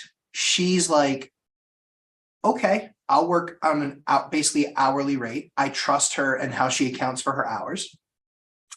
But she's brilliant, because she will turn that into, yes, a job, but when she brings a property, then she'll still get the commission. I'm not paying her hourly for that. And so she brings a property and I buy that deal. She'll make her real estate commission on that, because I always dance with the one who brung me. If you bring me a deal, you're the one that I close it with. I don't say, oh, well, no, I need to bring it over to my team. Nope, that's not how I play the game. If you did the work, we take care of it and we make sure that you're the one that gets paid. So yeah, for her, she started out hourly, and it was a part-time kind of side gig, side hustle. And then she turned it into, she did such a good job with social media. She did such a good job with follow-up. She did such a good job with qualification and following our process. She did such an amazing job. It was like, it became a no-brainer for me to just keep on giving her my units, because she now has a pipeline and she can create an opportunity for a tenant over here and then move it over to the other side. $300 commission for your rentals. That's good. That's horrible. It's really low. I don't know how much your rentals are, but my rentals range between like 1,100 and 3,000. And so the price of those units, what I always try and tell her is, I want to pay you by the hour, because if for some reason I have a tenant that wants to move into another unit and you already took the pictures and marketed it and showed it a few times, I don't want you getting zero if I'm paying you a commission. I want to make sure you got paid for the time that you put in. She understood that, because we've had that happen in 2 or 3 scenarios. And I told her, I said, listen, she's like, oh, I really wanted to rent that. I said, don't even worry about it. You got paid anyway, because of the time that you put in, you already got paid. And so for me, that model's worked really, really well. And she's been thrilled. And for me, she's been amazing. Emma's been great. That's a strategy that I really like. And so here, okay, so you know how they say there's no dumb questions. Okay. Here's the dumbest question I've seen. To clarify. How can I get my agent to lower their commission? Oh, if you're asking that, you're absolutely going to fail. Yeah, you will. You want to build relationships with agents who not only call you and say, hey, you're in Vegas. I heard you're in Vegas. Yeah. Let me send you to this place to eat, because they want to do the deal with you next time, because I've never said, let me cut your deal down to make me save money. It's how can I make sure you get your commission? Yeah. And then so to the point where when the seller says, hey, if we do this, we can actually not use the agents and we'll both save money. You tell the seller to F off. I wouldn't want that. You only have one reputation and it's going to last decades. Yeah. So yes, you can do things like work with only the selling agent. That's fine if you found the deal. But if an agent brings it to you, your goal should be to make them money. So if you have somebody like that and then they did the work but you're getting a rental that they didn't actually do as much as they would have because they've already done it once, compensating them helps that relationship. About a month ago, I had a couple of things that I could have went and done, right? Simple repairs at the property, take 20 minutes. I'm retired. What's 20 minutes where I'm going to pay a handyman $200 to go do it, right? Yep. I was happy to pay the handyman the $200 because tonight at midnight, if I get a phone call or a text that goes through the Hemlane platform, my handyman's going to handle it. Because they'll do the hard job or the bad time job because I gave them the easy work and was happy to pay them to keep that relationship going. Yeah, I mean, I think, Dion's been a CEO. I've been a CEO. I've been a VP. I've had teams of people. He's had teams of people. There's a reason that we have credibility in what we talk about. We've run companies. We know how to take care of people. We don't have people leaving. If you're leaving, then you're a malcontent, largely speaking. Like, we treat our people right. We take care of our people. Think, how would you like to be treated? It's the golden rule. Like, how would you like to be treated? And so I treat my realtors, I treat all of my team with respect. I want to hear their concerns. I want to hear if we can do something better. Here's what I can also tell you. She is a broker for a number of other owners, a number of other real estate folks. And here's what I can tell you. There is no doubt in my mind whatsoever that she drops whatever she's doing for them when I ask for something, because I don't give her a hard time. I pay her as soon as she invoices me. I'm always interested in her feedback. She constantly gets my business handed to her. And I know that there's other landlords that hand her almost as many units as I do. But I know that I'm priority because I take care of her. I listen to her. I validate her concerns. You need to be a good leader. And if you can be that and be engaged with your people, it makes the world of difference. And there's no doubt in my mind that she's going to become a giant in real estate. And she's young. She's in her mid-20s. She's going to become a giant in real estate. And just by being nice and working with her and investing my time in her, I'm going to get a return on that investment. Even if I didn't, it's okay. But I really believe that will happen. So, take a leadership course. And understand that people, your employees or the people that you're working with, you don't have to work with you. If you're going to be an overbearing jerk, like, take a flying leap. They'll find somebody else to work with. Any questions on your live stream? So BF, most realtors are charging 5% commission, 2.5% and 2.5%. The problem is that if you're paying a realtor $300 on average, right, to rent out a $3,000 unit or a $2,000 unit or whatever, they're going to work on your stuff when everything else is done. I want to be a priority. I'm willing to pay a little bit of a premium per hour to be that priority. It's just that simple. And I think it's creating relationship with people. Take care of the people that are on your team.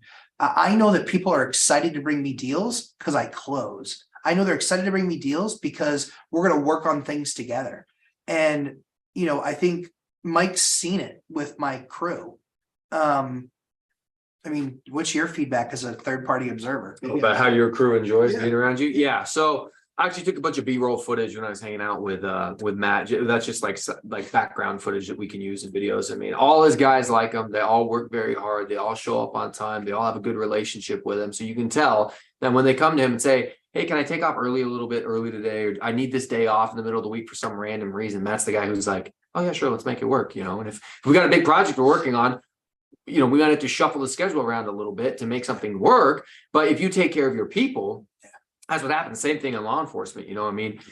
We have a detachment or a crew or a group of people, 8 of us, we all work together and everybody has lives and kids got sports and people are trying to take off early. And if you're the supervisor who says, no, this is your schedule, your people are going to very quickly switch to another crew. They're going to become demoralized. They're going to switch to another agency. They're going to resent being there. They're not going to work as hard. The best guy that I ever worked for, my very first sergeant, I wish I could say his name. I don't think I'm allowed to.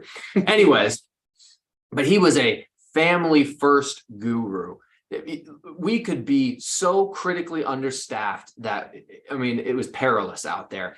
And if you had, my kid has something, or I got a doctor's appointment for my son, or he's not feeling good from school, let's go, we'll figure it out. We'll call someone from another district to come cover. You take care of your family first.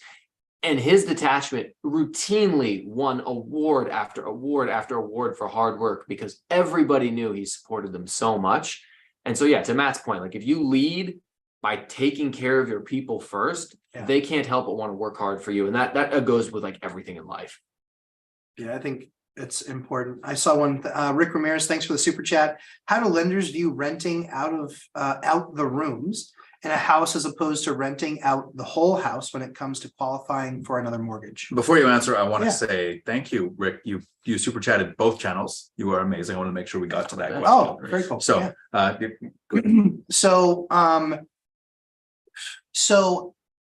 rent by the room is not something I do.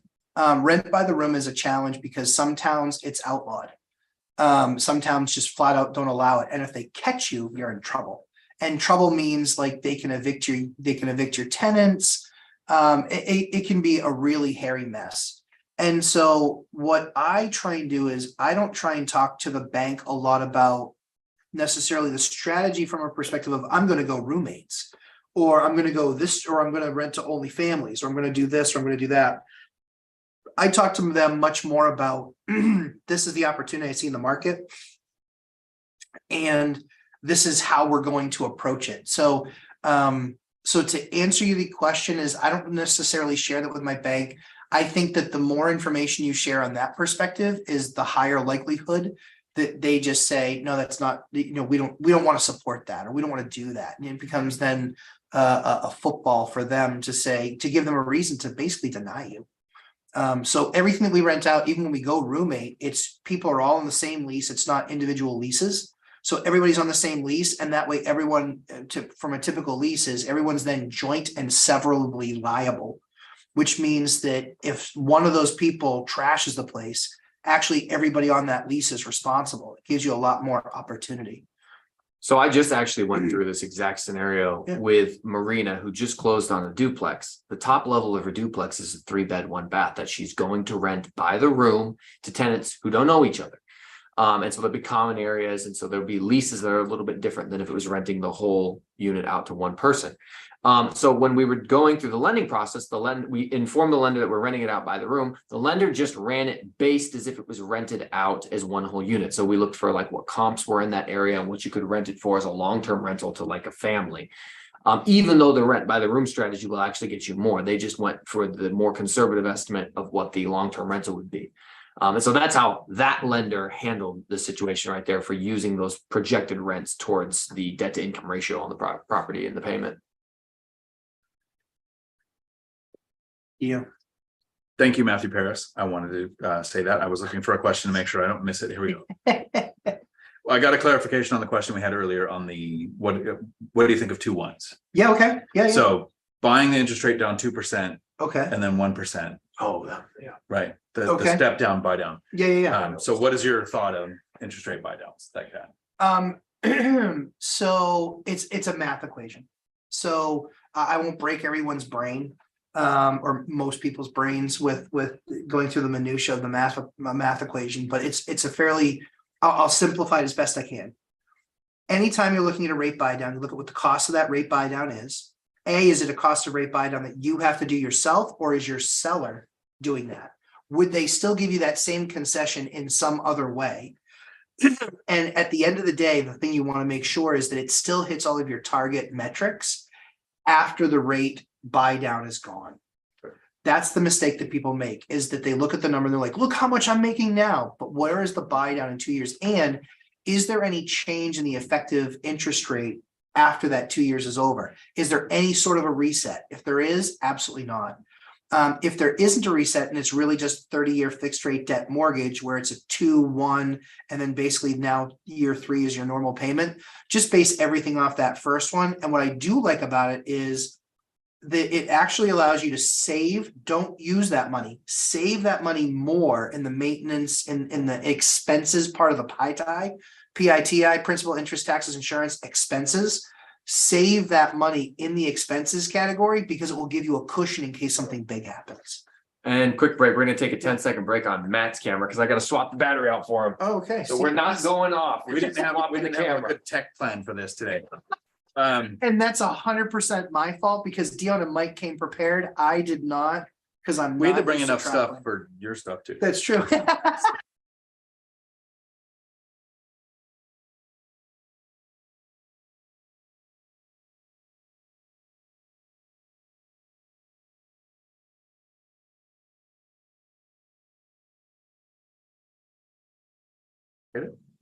Um, there are a lot of really Oh, great yeah, questions Kip, here. thanks for coming. Let's make sure we can get Matt's camera back online. Should be good. I was gonna say, watch the. It looks like watch the, the watch, TV's going off at midnight yeah, watch in the the 70s. watch the concurrent viewers spike. We'll see what happens here. There we go. Okay. There we Still go. on a delay. Yeah, good. We're good. Yeah, but Nice. no, I think Everyone's tapping their phone. I think it's broken. yeah, exactly. Feel like Hey, I gave him forewarning that was coming. and BF Lumberjack, how much security deposits are you getting from your tenants? It's so in my state by law, I can't get more than what the monthly rent is. And usually we're this close to the same as last month's rent. It really depends. The only way that we can get more than the monthly rent is if it has some sort of a pet deposit, but we don't use pet deposits. We actually use pet fees. A deposit, you have to return, a fee you get to keep. That's the legal definition, which trips up a lot of people. Yeah. You can't say non-refundable deposit. That's I mean, right. What that negates the entire thing. Correct. And it changes the rules by which if that ever went to court and you ever lost, you would actually owe triple in my state. And so it takes a deposit and it actually triples it if for some reason, whatever you withheld. And so they could actually go after you and say, they tried to keep my pet deposit and they can actually get triple damages. So, Mike, how long do you think it will go from you started investing in real estate to you could have reached financial independence? I've answered this How many question years? a few times because there's lean fire and then there's fat fire. Right. I don't want to be lean fire, and there is no pun intended at all or any disrespect when I say that I want to be more like Matt and be fat fire. All right, he's a good looking guy. He's a healthy ox over here with barrel chested lumberjack. Anyways, so how many years total will it take for me to get there? That's actually a good question. And there's a significant amount of planning that goes into actually retiring adequately because the healthcare costs, once you do not any longer have a job, is pretty large. In fact, it's a very large expense, especially if you're still, Dion doesn't have any kids that he needs to support. It's just him, right? But Matt has young kids. I have a kid. Maybe I'll have more kids one day. So there's more factors to play into it. I would say from the day I started to my projected hopeful end day, the day I closed on my first rental when I was 28, and I'm hoping at 35 to be retired, that would be 3 years from now. That's 7 years. Am I doing the math right there? Yeah, that's 7 years. Okay, good. So how much per month do you think that's going to be? Honestly, I don't know enough about the healthcare costs to tell you. Fair enough. I really Yeah. don't. So I have two things to say about that. First, the question was, do you think they can get to 7,000 a month in 5 years? Oh, yeah, easily. I think easily because I started from a really bad position with a really low income. So there was a 5-year recovery Yeah. in addition to starting for me. So 5 years, absolutely possible. I say 10 years or less because it's achievable. Like if I said, oh, you can pull a Cody and be wealthy in a year. Like if I just said that to everybody, they'd be like, oh, it's possible, but not for me, right? So the other thing is the healthcare thing that everybody keeps bringing up. Here's the beauty of real estate. You don't make any money at all. You don't make a That's penny. true. So when you look at the Obamacare system, you go on there and it goes, okay, if you make less than $47,000 a year, here's all the benefits based on how much you make less. I'm carrying forward a loss on hundreds, pluralized last year now. It's last year now. Pluralized, hundreds of thousands in profit that looks like I'm carrying forward a loss. So when I go for healthcare, I get the maximum, because we live in a socialist country now, benefit of healthcare. Don't blame the player, it's the game, right? So when you go to retire and your asset that you're using is real estate. So if you use stocks and you have, I'm going to withdraw $50,000 a year to live on, you have $50,000 a year in income when it comes to healthcare. If you live on real estate and you make hundreds of thousands of dollars, but you have a depreciation schedule, you have write-offs, and you're going to make a lot less money on paper. and still be bankable because the lenders take out the depreciation. Healthcare is not as big a concern as a lot of people think. And while Matt wanted this, you need to be able to cross state lines. Yeah. You wanted to be in a certain thing. You need like $2,700 a month for your healthcare. Yeah. Okay. Yeah. And the creative way that you created an LLC to do this, structured it, make sure you're doing all these kind of things. The average person who doesn't have the out of network needs, Yes. right? Yeah. It's an expense. Yeah. Don't let healthcare be the thing that holds you in your job. Right now you're at a job and you're like, I have healthcare, I'm safe. I'm only paid $200 a month because my employer covers the rest, while your employer is covering about 80%. So there's somewhere around $1,100 to $1,300 a month expense. So that's another duplex, right? That's what healthcare is when it comes to stopping you from retirement, is make sure you have an asset for every expense, and add in the fact that since you're choosing real estate, I'm guessing because you're on these channels, it doesn't look like you make a lot of money on paper.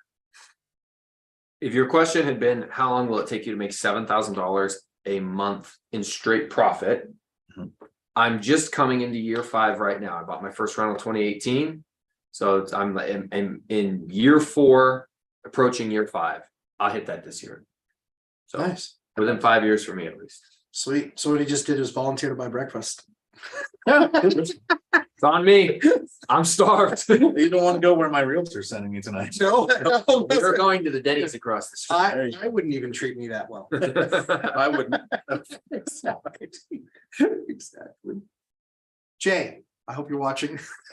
That's why your wife had to get a bet out of you just to get that. It's nice true. bit. It's very true. It's very true. Yeah, it's good.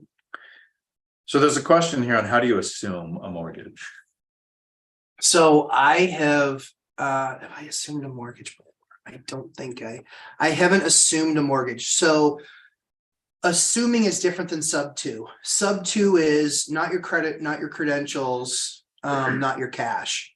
Assuming is completely different. Assuming you have to be approved by the mortgage company to meet all the financial requirements, all the credit requirements. You have to meet all of you basically have to get approved for the loan by them. And there's an extra step that I don't hear many people talk about. And I only know this because I went through it. Yep. So in 2010, I was losing my mind because I sucked at real estate and didn't educate myself. I had a tenant that trashed the place, didn't live there, rented the house out. Someone else took the money, like wasn't paying rent. All these things, I wanted to quit. Like I wasn't into YouTube University. I didn't find bigger pockets. I didn't find one rental at a time. I hadn't found Rich Dad Poor Dad. Like all these things. I tried rentals. I failed. I wanted to give the house away, but I was underwater. I couldn't give it away. Out of 138 houses were going for 100. But I found somebody who could assume the loan. Their credit score qualified, their income qualified. And the lender said to her, if you make 12 payments, then you assume the loan. She had to continue to qualify all the way through and make the payments. And so that was a weird qualification for assuming the loan was you have to meet all the criteria and then for the next year make the payments, then the loan becomes yours. I don't know why the lender did that or how common that is, but I've heard of other people say, yep, they did the same thing. The lender said you have to make X number of payments and then we'll do the loan assumption. So talk to the lenders to find out what they specifically in that deal want to happen. And then ironically in my deal at 10 months, she lost one of her jobs, made enough, but the other job was a bartender. And the lender said, you don't qualify. And she said, actually, my aunt passed away and I inherited a house. So she moved out and didn't end up wanting the house. And I was like, okay. And luckily then it turned into financial freedom by rentals, which I wouldn't have done. If she had assumed it, I probably never would have owned a rental again. Yeah. It would be one less Dion in this room. Exactly. Unreal. Any questions on your channel? Because I've got a ton, but let's keep going through yours. I think it would be a great video if one of you could have an accountant on, do a deep dive on how to write off your losses in order to maximize your buying power while also reporting income. And so my accountant, Bob Langworthy, is spectacular. He's done a couple things on Mike's channel. He's going to be in my course because there's a lot there to that. And I don't want to put people in a bad spot where it's, I want to make sure that people have access, that it can be a conversation, because just doing a video on that is really too hard because there's so many variables. And that's the thing that as I get more into my real estate journey, still learning every day. The thing that I learn most often is that there are so many flavors of what you can do in your portfolio, in your business, how you manage it, how you expense things. There are so many variables that you should never, ever, ever take an accountant's answer to somebody else's question. They need to really have a depth and breadth of knowledge of your portfolio, your goals and what you're trying to accomplish before you can get advice that fits what you're trying to do. So the main thing I want to do when it comes to accountants is I don't want to have one come on and say, here's the write-offs people miss, or, you know, those kind of, because you can Google those kind of things. I want an accountant to come on and do a mental shift from people who ask the question, is this a write-off? To think of everything that you spend money on, how can I make this a write-off? Yeah. Is a trip to Vegas a tax write-off? For most people, for 99.9%, being mentored. a couple of nights, absolutely not. But if your income source, even the portion of it is from Google AdSense, and you do a video while you're in Vegas, there's a write-off. If you own real estate, or if you want to own real estate and you're thinking, I'm going to go look at a market, I'm going to talk to Brian Lebo, I'm going to tour a couple of properties for your business. How can I make this a write-off? Is going to a show a write-off? Did you take a client? Right? So even you knew I was about to say no because it's not related to it, right? But how can you make this a write-off? And then know what's going on currently. So that's what I want as an accountant to say. Here's the mindset you have to have. Yeah. You are in a tax rewarding system. We don't have a tax penalty system. It's not a system that says the more you make, the more you're going to pay. That's what everybody that we hear on social media say. That's what the system that they want is the more you make, the more you should pay. What we have is a country that needs housing, needs industry, needs growth, needs jobs. And all that happens by encouraging people to do the things that creates housing and creates businesses. So have the mindset. What can you do different that can turn everything you're doing into a write-off? There will be some things where you go, yep, I tried every angle and I can't figure it out. So this one I'm paying for. But almost everything else. And if anybody's interested, I did interview my CPA, and I've got 3 videos on my channel, and he talks all about different things that are write-offs. He also debunks the LLC. Why are we not on your channel right now too? Because I got like 6 subscribers. 3 of them are my grandma. 2 of them are all-nighter hider. So I figured it'd be more beneficial to you guys if we were on their channel. So Hyder, thanks for being 50% of my viewership. Appreciate you, buddy. I will say so in coming to Vegas, we made part of our day every single day scouting out properties. We drove through neighborhoods every day, and we took the kids with us. And you know, it was an hour, sometimes 3 hours. The 3 hours was not, the longer ones weren't with the kids. But yeah, I've driven neighborhoods. That's how I learned. That's how I learned areas. I drive the neighborhoods. I go into the grocery stores. I go to the convenience stores. I do it early in the morning to see how many people are sleeping outside places. You have to do that in Vegas, not like some others. So that's how I've tried to. Brian Lebo's been fantastic at providing me information. And then it's now experiencing that information on my own. So doing those drives, I mean, I think I might be close to setting the record on a minivan for the amount of mileage that I'm going to return that thing back with. But yeah, it was good. And so it just keep on driving around and looking at stuff. But that was, you know, one of the things where I asked the accountant, I said, hey, how do I make this something where I can, you know, write it off? And he said, you need to make sure that you're doing things there that you can't do other places. And or so you're specifically there to do exactly, and it's associated with the business, right? Exactly. And so that's what we've done. And so it's been a great family trip, but it's also been a fantastic business trip. Thanks to these guys for jumping on a plane and coming down and hanging out with me. It was awesome. Yeah, it took so much coercion, blackmail, threats. So it was great. So 2 quick things from Wandering Doc. First, my retirement plan is 1 mil on Tesla and 1 mil on Red at Monaco. I like it. I suggest everyone do the same. Yeah. My dad always had the story of took 10,000, put it on one color and lost it. I never knew if it was BS or not, but in the, you know, before I was born, Yeah. that would have been the life savings. Interesting. So the other thing is you have tenants that are 20% below area average, and a bunch of people in the chat recommended that you Google the binder strategy. So we won't take up this video to talk about that because it takes like 10 minutes to go through that strategy. But your tenants will ask you to raise the rent. You won't have a tenant turnover. Your tenants will be happy.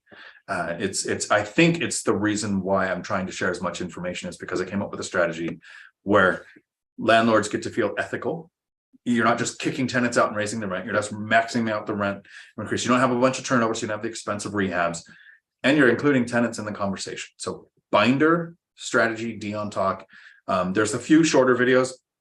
There's one that's 20 minutes long. It's the video I made for the one rental at a time course. It's literally, I intro it like, here's the video for the course. And then it's a 20-minute video on the strategy for that. And Dion's actually doing that in the, oh shit, I'm a landlord, now what? And we're actually adding my twist to it. So you guys will see that in the course, but with the added strategy. And the binder method is purely brilliant. Dion coined it, and it's, I mean, it will absolutely change the way that you landlord. And get paid.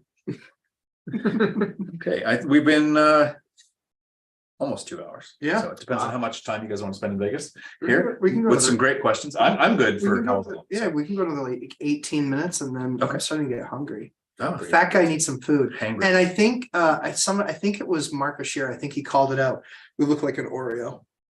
Nice. Nice. Yeah. Here's Real what it estate really, Oreo. here's what it really is. It's the fat guy's wearing black, and it's the fit and shape guy wearing white. Right. As we talked about going to get food. Yeah, I was the only one who jogged here this morning. Just running from Excalibur to Aria with my camera stuff. Like a weirdo. Yep. Didn't want to buy a rental. As you get older, you'll just want to rely on it to being a good shot. Don't run, you'll just die tired.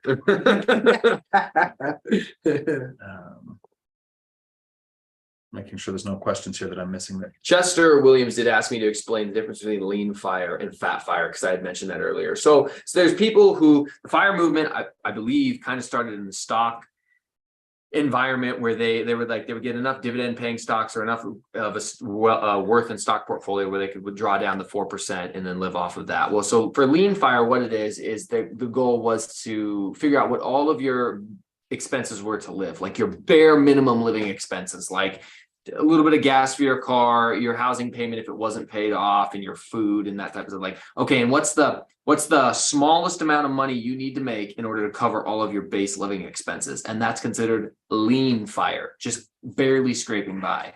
And that's not what I want to do. I want to have a Lambo next to Matt one day. I hate talking about the fact that I want to own a Lambo because then I feel like it puts me in the fake guru category where people might side eye me a little bit and be like, oh, is he just into like materialistic things? Absolutely not. I'm into women, but also materialistic things. Just kidding. Woman. Woman.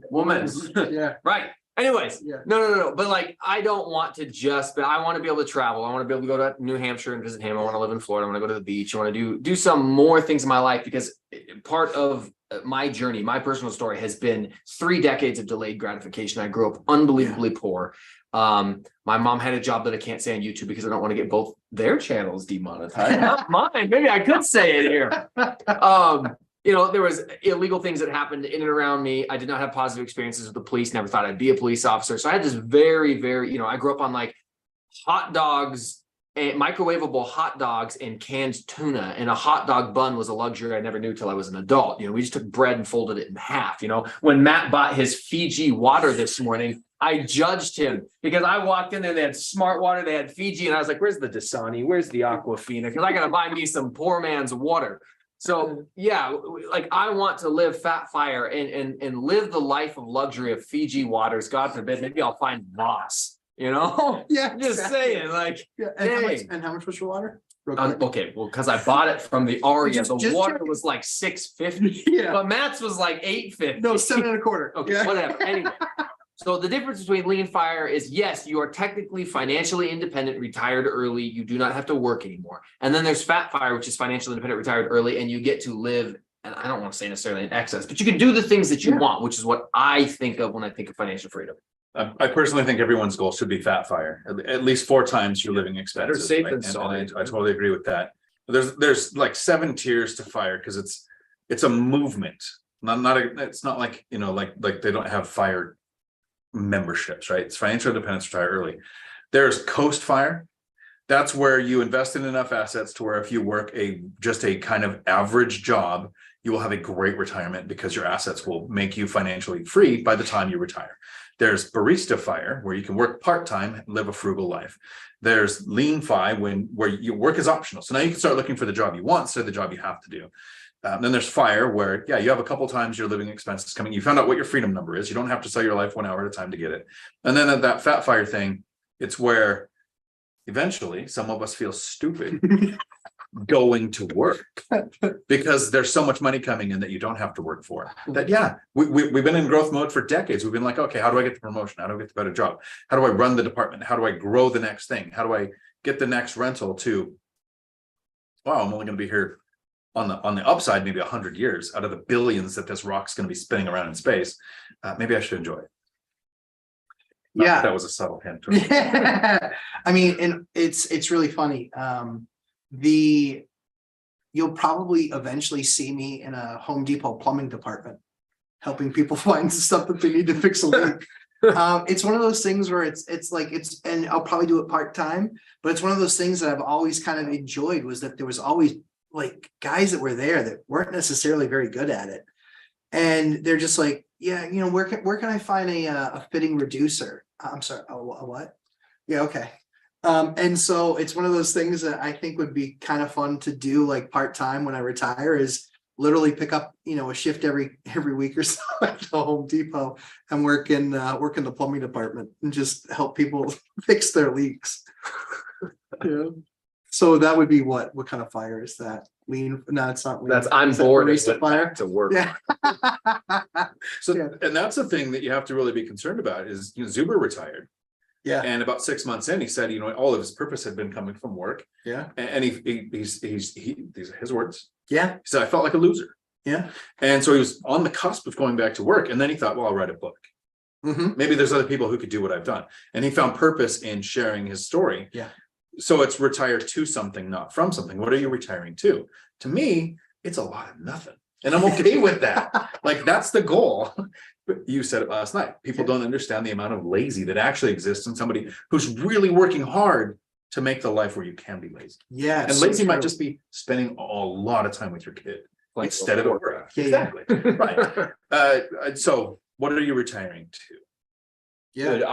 Dude, I will be father of the year, coach of all the sports. I'll spend a lot of time with my dude. I don't know about you guys, and I'm not going to get political, but I do not trust the government. I don't trust TV. I don't trust anybody. Everything out there is currently trying to program my 6-year-old child. And you've got young children too. Yeah. And Dion's kids are grown, and he always jokingly says, well, I was just hoping to get half of them to adulthood and still be alive. But like, it's your job to program them, and you're fighting against the Matrix, and you're fighting against Big Brother, and you're fighting against all of the media that's out there constantly. Like, no, I need more time with my kid to do stuff just him and me, or he's doomed nowadays. So that's what I will retire to. My kids, if I retire, or when I retire, not if I retire, when I retire, it's they will spend that much more time in the business, quite frankly. I mean, they still do it now. We still do Saturdays and Sundays. It varies on the day, but we'll go out and we'll do some property checks or things that might be a project or whatever. We'll actually take the kids and we'll go in the car and we'll go pick up rent in some cases. We'll go check on something that was worked on that week. And so if you guys follow me on Instagram, you saw me standing in a huge pool of water in a basement after a massive rainstorm. Sammy was 6 feet, 8 feet off camera. And so I love doing that stuff with my son. Brandon, my second daughter, or my first daughter, she is the same way. And she's been on a number of those excursions with me. And so it will be one of those things where they don't have to do that when they grow older, but they will, when they're teenagers, they'll work in the business. They'll really understand when they're 18 years old, they don't have to stick around. They don't have to stay in the business, none of that stuff, but they are going to work as teenagers, and they are going to work in the business, and they will have a work ethic. And they will see what it takes to, maybe you want to run your own business, maybe you don't. I think the most important thing that I can give my kids is, when they become adults, is an understanding that they have a choice, that they can do what they choose to want and what they choose to do. But they do have to be a productive part. They do have to be a productive part of society. I like the sports ball guy Yes. who said, my kids aren't rich. Shaq, Yeah, I'm rich. Shaq said that. Shaq said that. Yeah, for sure. Exactly. So go ahead. Yeah, so it was really funny because when Ashley and I got married 15 years ago, that was one of the conversations we had when we were talking about kids. And I said, let's be very clear. You and I will be rich. And this is when we were poor. I said, you and I will be rich. Our kids will not be. Yeah. Your kids will inherit something. Yes. But it shouldn't be their retirement plan. No, it's definitely not. not. Right. Yeah. So a quick comment for Tony. Yeah. Howdy, Tony. With Dion and Mike in Vegas, does this mean I'm leading the Tacoma FI meeting with only my charisma? So here's the favor that I'm going to ask everybody watching either channel. Cody and Christian Multifamily Strategy is a YouTube channel here on YouTube, because that's where YouTube channels are, right? Go to their next video and leave a comment asking if they're coming to the Tacoma FI meeting, because Mike and Dion are in Vegas. And then ask them, here's the favor, ask them, why aren't they here? Why aren't they here? Cody and Christian? Yeah. I feel spurned. See, exactly. They got Ask them invited. that question. I know. Because it's gonna be, they didn't invite us. No. I'll Hey, throw a screenshot. Cody is old enough to drink now, so. Right. Actually, he just had a birthday, like Right. not too long ago. Another one. So He's 22. Yeah. Yeah. Rude. And BF, I don't have any plans to sell my properties. When I get tired of managing them, I'll probably just hand them over to a property management company that I probably own. And that references a question that I saw that I didn't get to is if you have property management, would you still use Hemlane or your service? You might use your service because of the tax info that's in there. I am going to do a video with Dana talking about how would Hemlane work if I switched to property management, because I haven't thought that far, because I'm like you, I don't ever plan on selling, but I might someday, but not today. Switch to property management. Yeah, most property managers want you on their platform. So Some of them suck. Yeah. Buildium, I hate Oh, Buildium. don't say that. No, yeah, honestly, I tried Buildium, didn't love it. But yeah, the other thing too, BF is structure. So my stuff is in a trust. So my kids are good. But thanks. But yeah, so that's why we structure the things the way that we do. But yeah, if I get tired of, being in it, and I tell you, my grandfather, or Ashley's grandpa, my grandpa was 94 when he passed away. He still worked until 75. Even when he retired, he was still into stuff. I want to keep on using my brain. It's not something that's a tax. I can pick the things that I want to do. And do I expect to be knee deep in a basement at 75? Probably not. Hopefully not. Probably not. Yeah. I mean, I might do it for fun if, I can't get somebody on the phone, but because I still enjoy being hands-on and doing that stuff if I have nothing else to do when the rest of the house is asleep. I think that's fun. Yeah, we are on a spectrum. Yes, we are. And we're on opposite ends. Yes, it's true. Yeah, I don't mind some of that stuff. So yeah. Antoine, you asked how I'm enjoying Hemlane. If you compare it to QuickBooks, I would have switched to Hemlane. If you have a duplex. So with 16 units, 7 properties, Hemlane works great. If I had like 30 units or less, I'd probably stay on Hemlane. If I got to higher than that, where my tax system is one Excel spreadsheet, so I wouldn't even use QuickBooks. If you get larger than that, or you plan on getting larger than that, then what do you use again, Matt? I use Doorloop. Doorloop might be the better route. Mhm. So maybe price compare. If your plan is to have 30, 50, 100 units, but if your plan is to have 30 or less, Hemlane works great for me. I love the 3-tiered system. You get to increase it or decrease it when you want, based on what changes in your life. So yeah, I would strongly encourage anybody. The mistake that honestly that I made is I knew I was gonna, after the first few, I knew I was gonna build a company, and I knew I was gonna, buy more rentals, and that was gonna be my thing, and how I retired and did whatever I want when that day comes. And I think the mistake that I made was was using other products, because that migration of data is a nightmare. It sucks. It's painful, it's expensive. And so the biggest advice that I would give, based on having grown the business to a certain size, I wish at 20 or 30 units, that I had picked a product that I was going to be all in on and then never had to move data ever again. That was the mistake that I made. That was a mistake I made on the. And that's why I say if you're planning on 30 or 100%, higher, yeah. yes. But if you're like me, I don't want that many. Like I don't even No, want I get it. 16 on Yeah, some no, level, right? You know. 100%. So and then because All-Nighter points out Cody's 23. I think 23 too. I Yeah. thought he was 20. Although when you talk to him, it's like he's 40, right? Yeah. But, okay. I'm looking through questions. I don't think I missed any here. I have one question. Somebody sent me on Instagram. Young lady named Kim.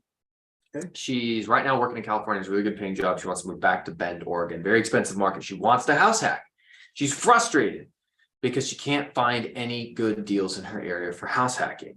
And so I told her that I'd bring this question up to you guys for you to just give some overall advice to what she might be able to do if it seems like she can't find anything that she can either afford or that pencils out for her, but she wants to get started house hacking.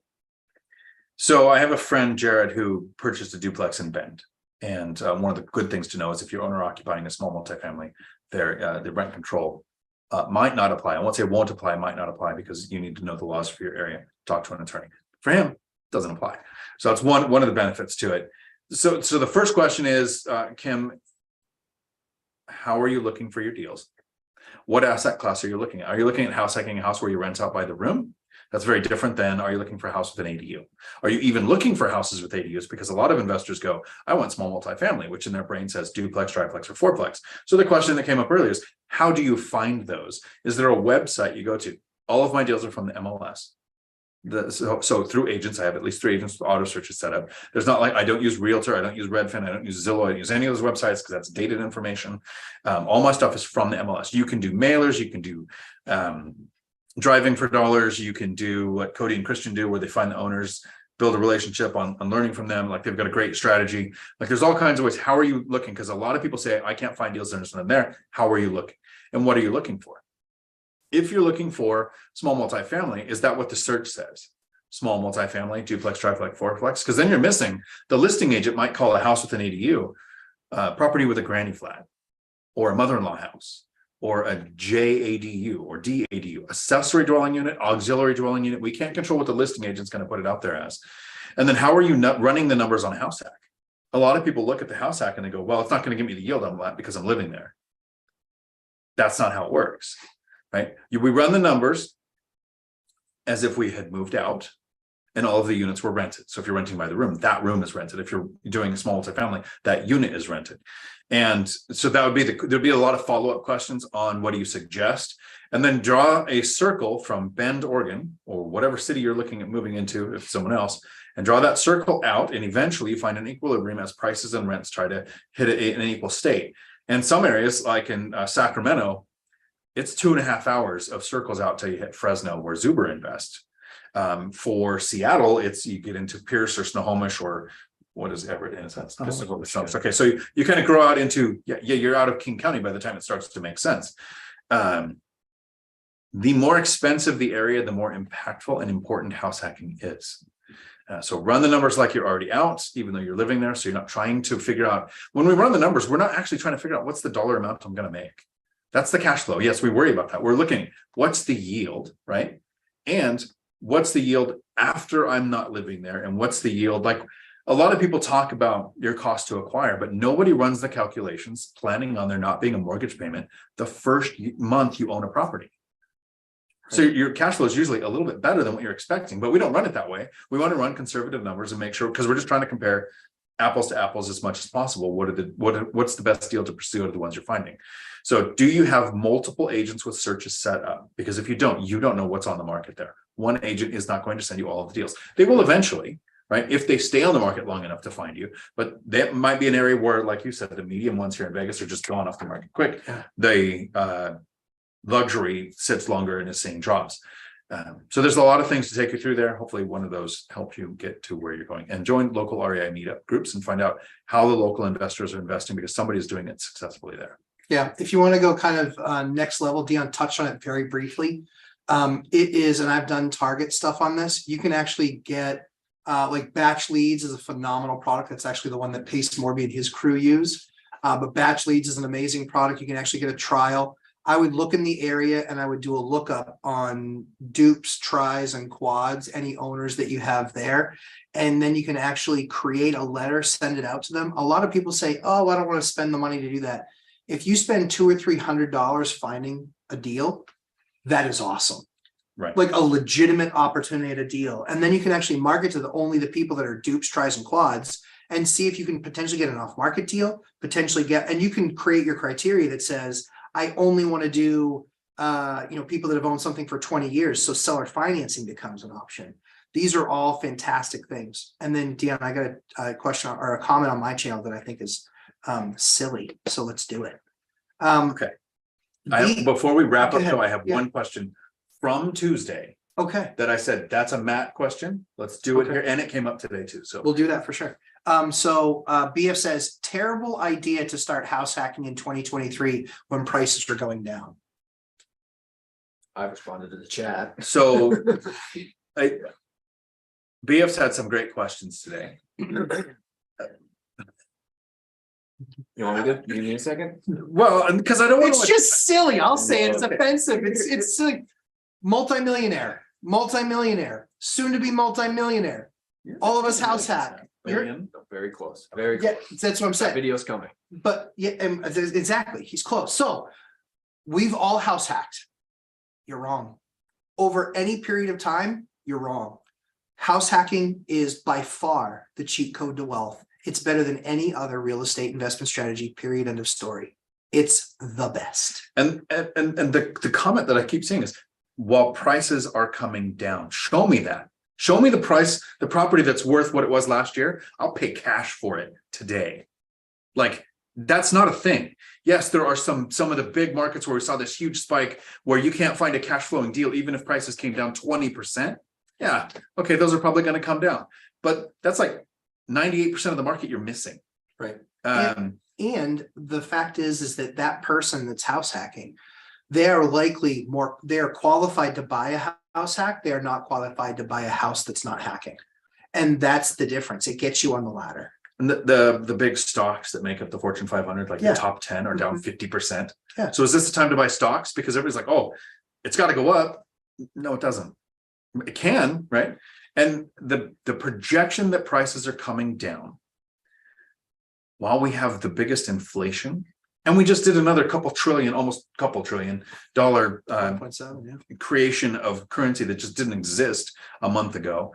About 80% of the currency, only 4% on paper or coin, right, exists from the last 2 years. More currency made in the last 2 years than the last 200. And people expect home prices to come down while building is still restricted, while cost of materials and supply chain issues still exist.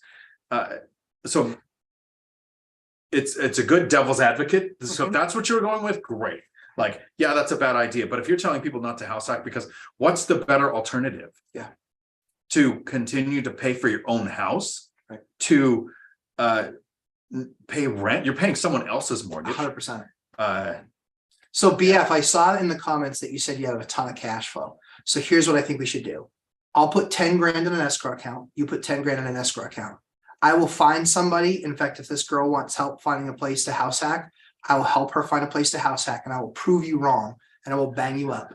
And so we can go a 1 year period, a 2 year period, a 3 year period, whatever you'd like. And you can do, if you win, you can do what you want with that $10,000 that I put in the escrow account. You can give it to a charity if you want. If I get your $10,000, I'll take $1 out, I'll frame it, and the rest of the money I'll give away. But I'm more than happy to do that with you, because factually speaking, your math is wrong. It's just flat out wrong. There are too many people that can't get on the property ladder because they don't qualify without other incomes. And so house hacking is by far the cheat code to wealth. I've done it 9 times in 13 years. That helped me build the business as big as it did. And so if you are being devil's advocate, cool, that's fine. If you really believe that, then I'm more than happy to do a 10,000 escrow bet with you. And I'll help somebody find a house hack that just absolutely crushes. Because the math over time, even if the market goes down 20%, it's not going to make a difference, because the people that are buying into a house hack are the first people that get disqualified by the banks, because they probably have too high of a DTI. They probably have not enough of an income, and they have to find some way to actually get on the ladder. And those are the types of products that disappear first. It's not linear. So I'm happy to go through that. But Anything, did you want to handle your other? No, I have Yeah, another on this because Yes. that's a good comment. Yeah. If you're buying a house and you plan on moving in 6 months, you're going to be underwater, even if home prices are going up, because there's a cost of selling. So, right, if you're going to house hack short term, that's stupid. I agree with you. Yeah. But there is no point in history where purchasing a house and then 10 years later, you have not made money market wide. There are some places like where the cars moved away from Detroit, right? So one manufacturing industry can decimate an area. Silicon Valley, .com crash got hit hard, right? But if you have several different economic drivers, a base support, a college, several different things in there, that's not going to happen in your market. If enough things happen in that market to cause that, you have bigger problems than your mortgages. Prices are on the way down, so it would be a bad idea to house hack, is a quote from this comment, right? That means in 2008, if somebody started house hacking in 2008, it was a bad idea. Honestly, right now, everybody watching this video now or in Futureland, who wouldn't love to purchase a property at 2008 prices? Yeah. In your market, go right now, Google median home price, average home price, your area, 2008. By 2015 and 2013, most areas it was above that. 2015, it was above it everywhere. And as the years go by, that purchase price doesn't matter. It's to get on there to reduce or eliminate your largest expense. So house hacking makes sense in the worst year before the biggest decline.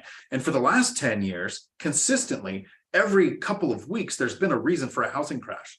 For the last 2 years, the crash bros have been screaming at the top of their lungs that a 20% crash is a month away or 2 months away. The largest decline in home prices market-wide in a century has been 8.9% in a 12-month period. And they're calling for 20% in a 2-month period. If you're watching those channels, you're filling your head with stupid.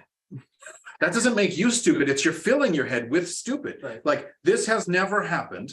The 300 reasons they've said in the last 2 years haven't happened. But right now, it's got to happen. That's what it's felt like every 2 weeks. So, okay, I'm done with that one now, I think. Yeah, I mean, so he posted something else. So I don't really care what your answer is, BF. If you know that it's such a loser, I'll bet you 10 grand. Let's do it. And we'll do it on the channel. We'll put it in front of everybody. I'm happy to do it. I'm happy to put up 10 G's, put it in an escrow account. We can measure it over time, however you'd like.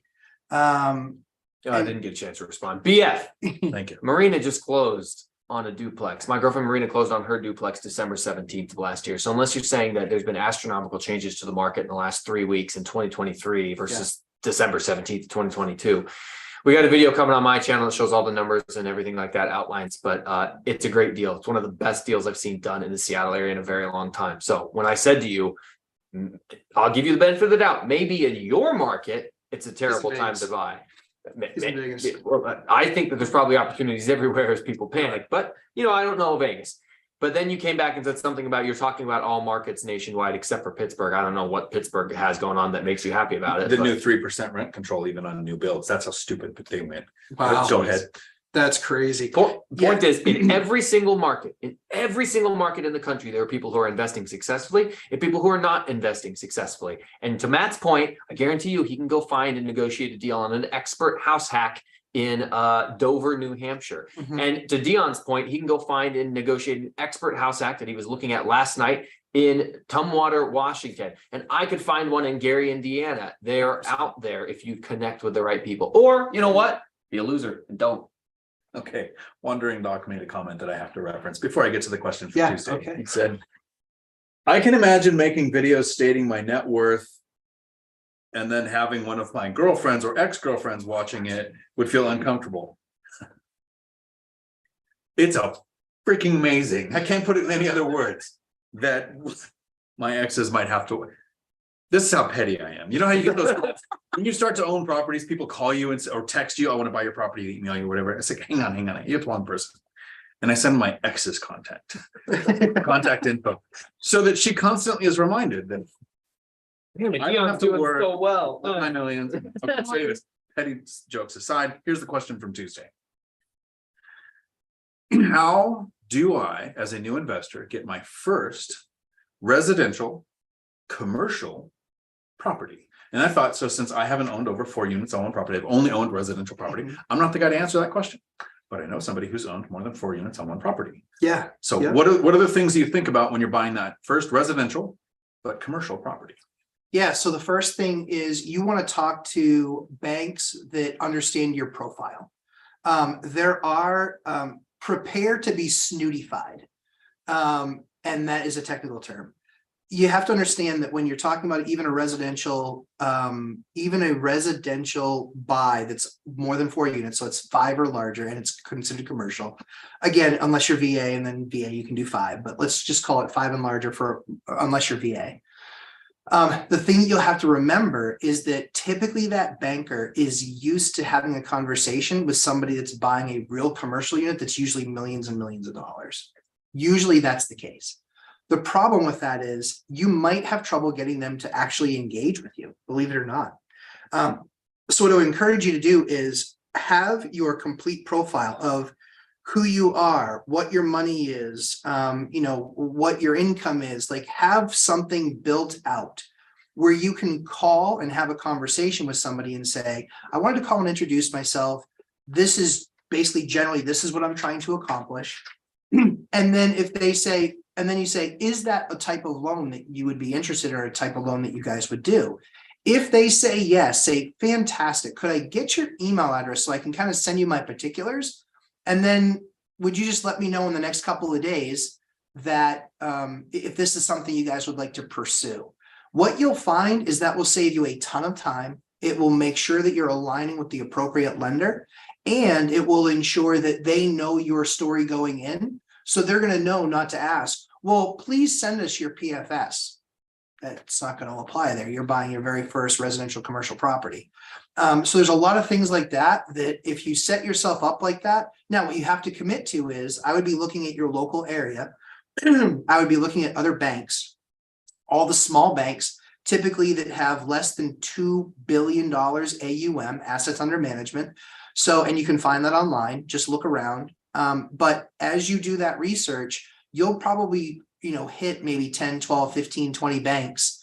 And then I would be having that conversation probably with a VP of lending. And you can look for who that person is. Look for the VP of lending for that organization. They're not all created equal.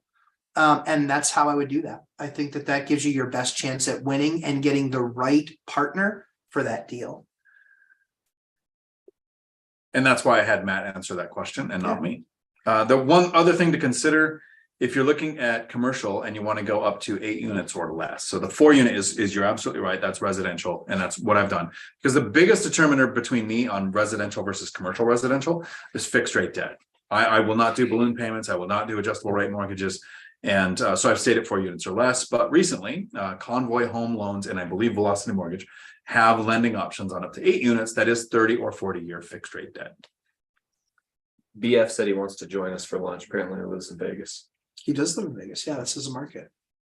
We'll talk. We'll send an Instagram DM. Yeah, send a DM. We'll talk about it and we'll figure out what our plans are. At Lumberjack Landlord. Yeah, you can send it to lumberjacklandlord@gmail.com. And I promise we'll then talk about it. And I got to figure out what our plans are because I think we had some plans for the day, but maybe this week.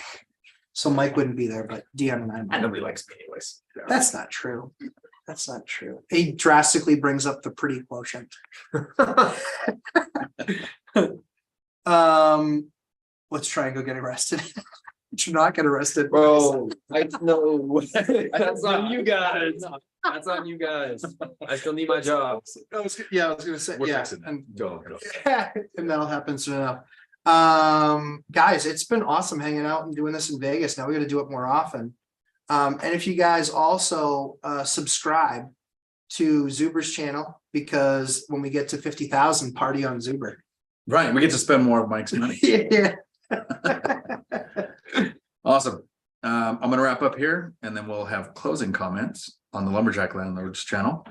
And I would say I would give away an hour of time, but I owe 3 right now, and that's way too much for my schedule.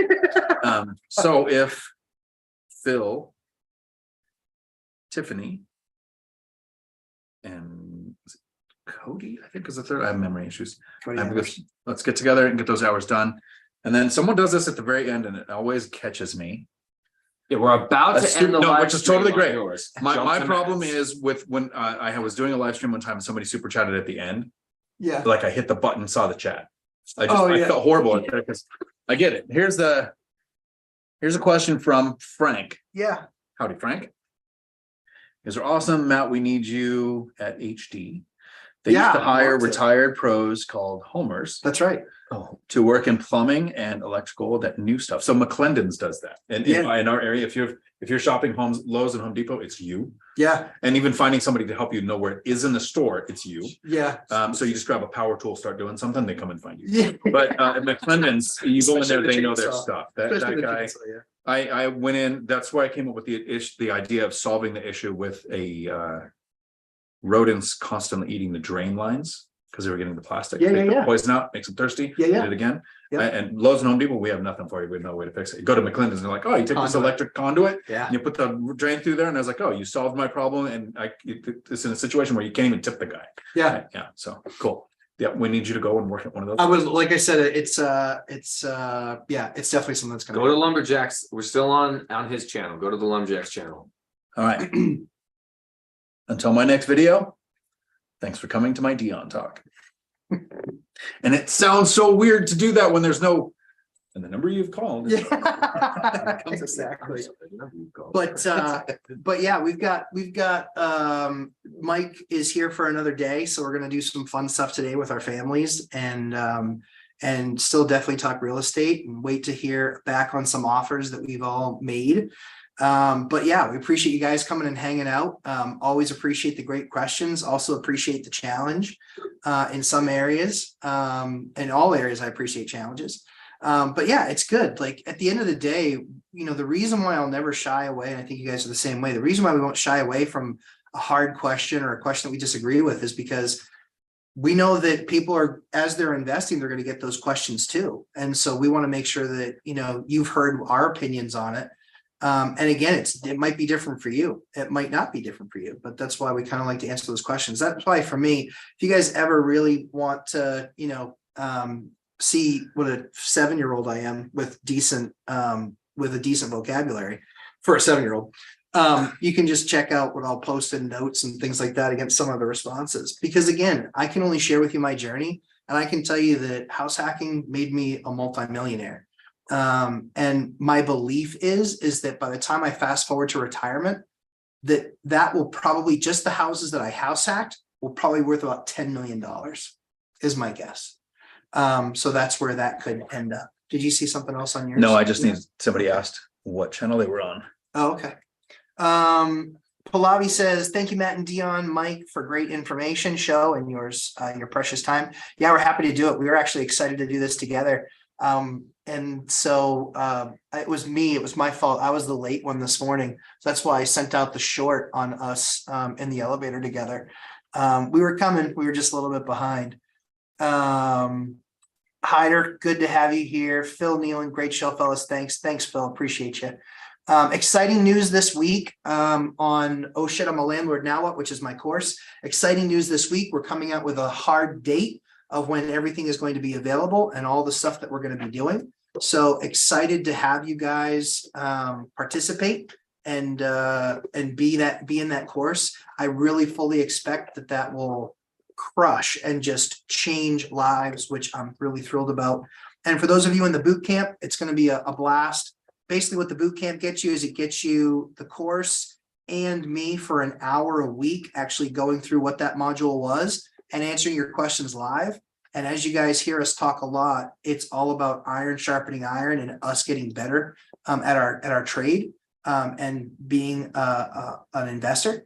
And so I think the power behind that is putting all these people in the room. And I expect it to be kind of like what you guys experience with the police academy or what you experience in the Marines, which is those are the guys that you went through boot camp with. And it's like, those are kind of people that you largely will track. A lot of times you'll fall out with some, but you'll still stay in touch with many for decades later. That's what I kind of see the boot camp being. That's why I called it that, was because I really feel like people are going to create connection there that will create teams in the future. Yep. Making a goal makes you more likely to achieve it than having a wish. Writing it down makes you more likely to achieve the goal.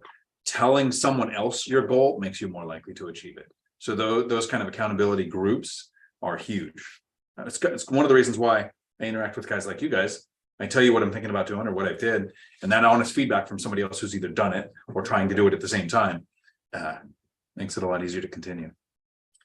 Yeah, Keith Hager says, thanks, guys, cannonball splash. I think he's jumping in the pool. Perfect. Nice. Did you guys have anything else that you wanted to add before we wrapped up for the day? I mean, if we had to sum up the whole point of why we make our content, which I actually think is good, because you said we don't stray away from tough conversations, tough comments. I got one on the Reventure Consulting Exposed video I did. Somebody down in the comments there, Skyler.6433, which is interesting because that's actually my badge number.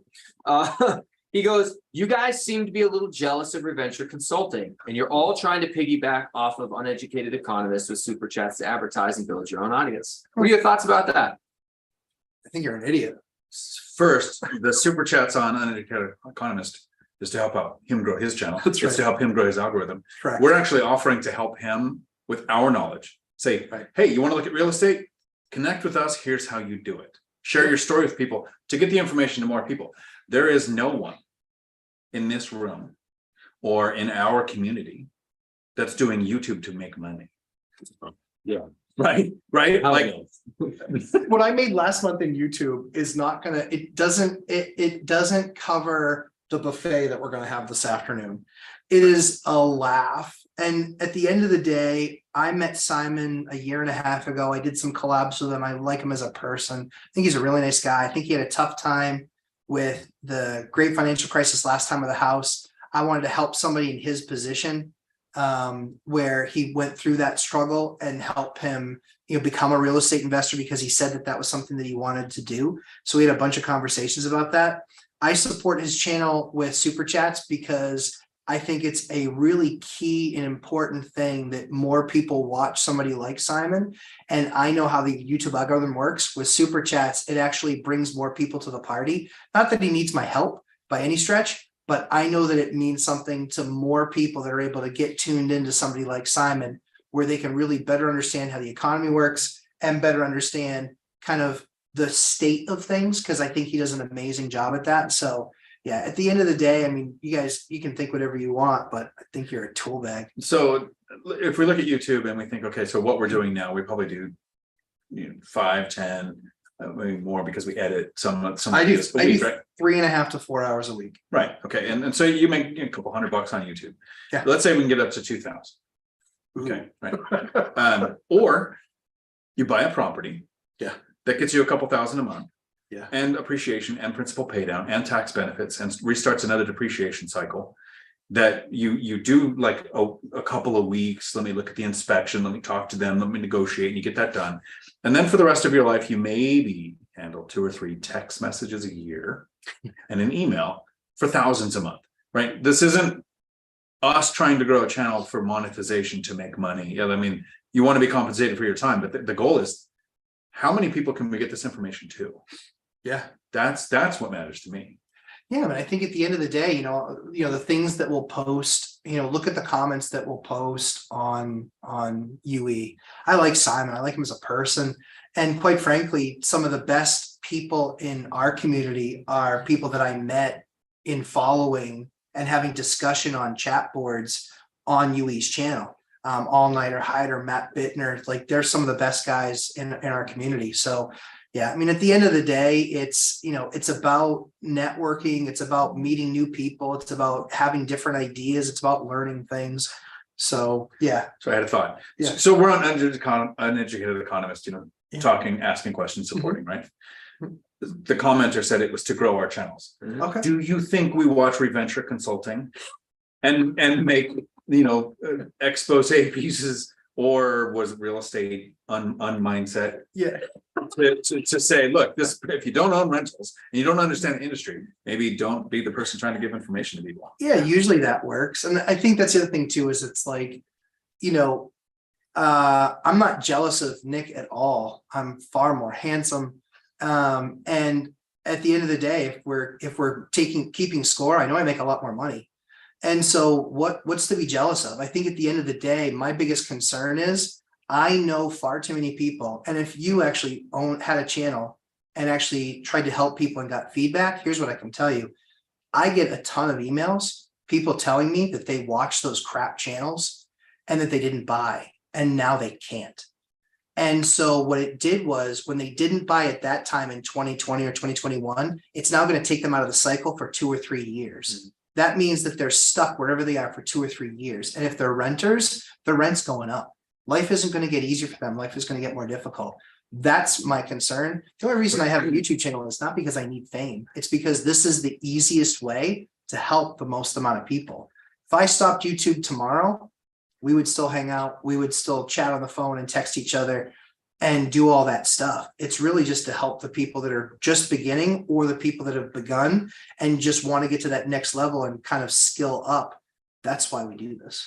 Yeah, invest to wealth. We would close the curtains, but we were literally wrapping up. We were shutting yeah. down the video, so we just did that to. I'll zoom in on the background out there once we're done. At the very last like 2 seconds of the video, I'll throw the camera up there. Watch the reflection because they're not wearing clothes. Oh yeah. Yeah, we got the entertainment rolling in here. Sorry. No, on the Reventure Consulting thing, if you want to know why we dog on him so much, it's not just because he's wrong, because there's lots of people who have weird theories and that are wrong.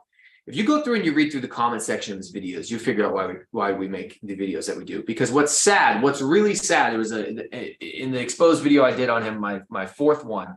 There's a lady in there who's commenting. Her name was Sadie. She's from Washington, same state as me, living in the same cities as I do, frustrated by the same market that I have to try to invest in. And she watches this video, and in the comments, she's like, yeah, that's it. I'm not buying. It's not possible. I'm just going to wait for the market to crash, and then I'm going to finally get my chance. And through her comment, she said something about being in high school during the last recession, which so was I, which means she's the same age as me.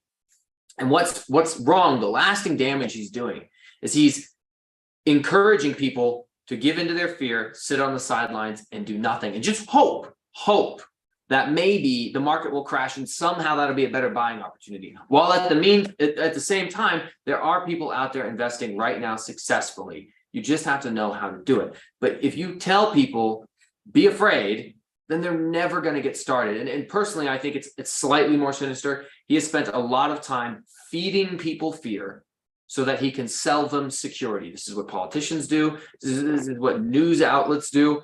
He tells you everything's bad and the world is falling apart. And the only way you're going to be able to navigate this tumultuous, terrain that you're trying to traverse. Dang, I used 3 T's. That's words for you. You're crushing. The only way you're going to be able to navigate the hurdles that he's saying are out there is if you, of course, join his memberships and then super chat him so he can do an in-depth analysis on your time. Don't fall for it. Find somebody who's actually experienced in your market. And I promise you'll be able to find deals that you previously thought impossible. You want to zoom in on this? So we'll give the last one to Steve A, because I think this is perfectly said. These collapse bros are guaranteed losers because they're not taking any shots. It's exactly right. Right. The problem is people watch them not take shots, and then their channel compensates them, so they seem successful. Right. That's too bad. All right. Let's go zoom in. Vegas for you, and then I don't know, how's that look? Can you see that? there's the reflection. Don't watch the cat. There you go. There's Miranda Lambert, apparently. Yeah, there's some free advertising. Is that even coming through? Yeah, so we're advertising. It's all right. We're good. We can close down. Still kind of crappy. All right, you guys have a week full of awesome. Yeah, appreciate y'all. Have a fantastic week, guys. Take care.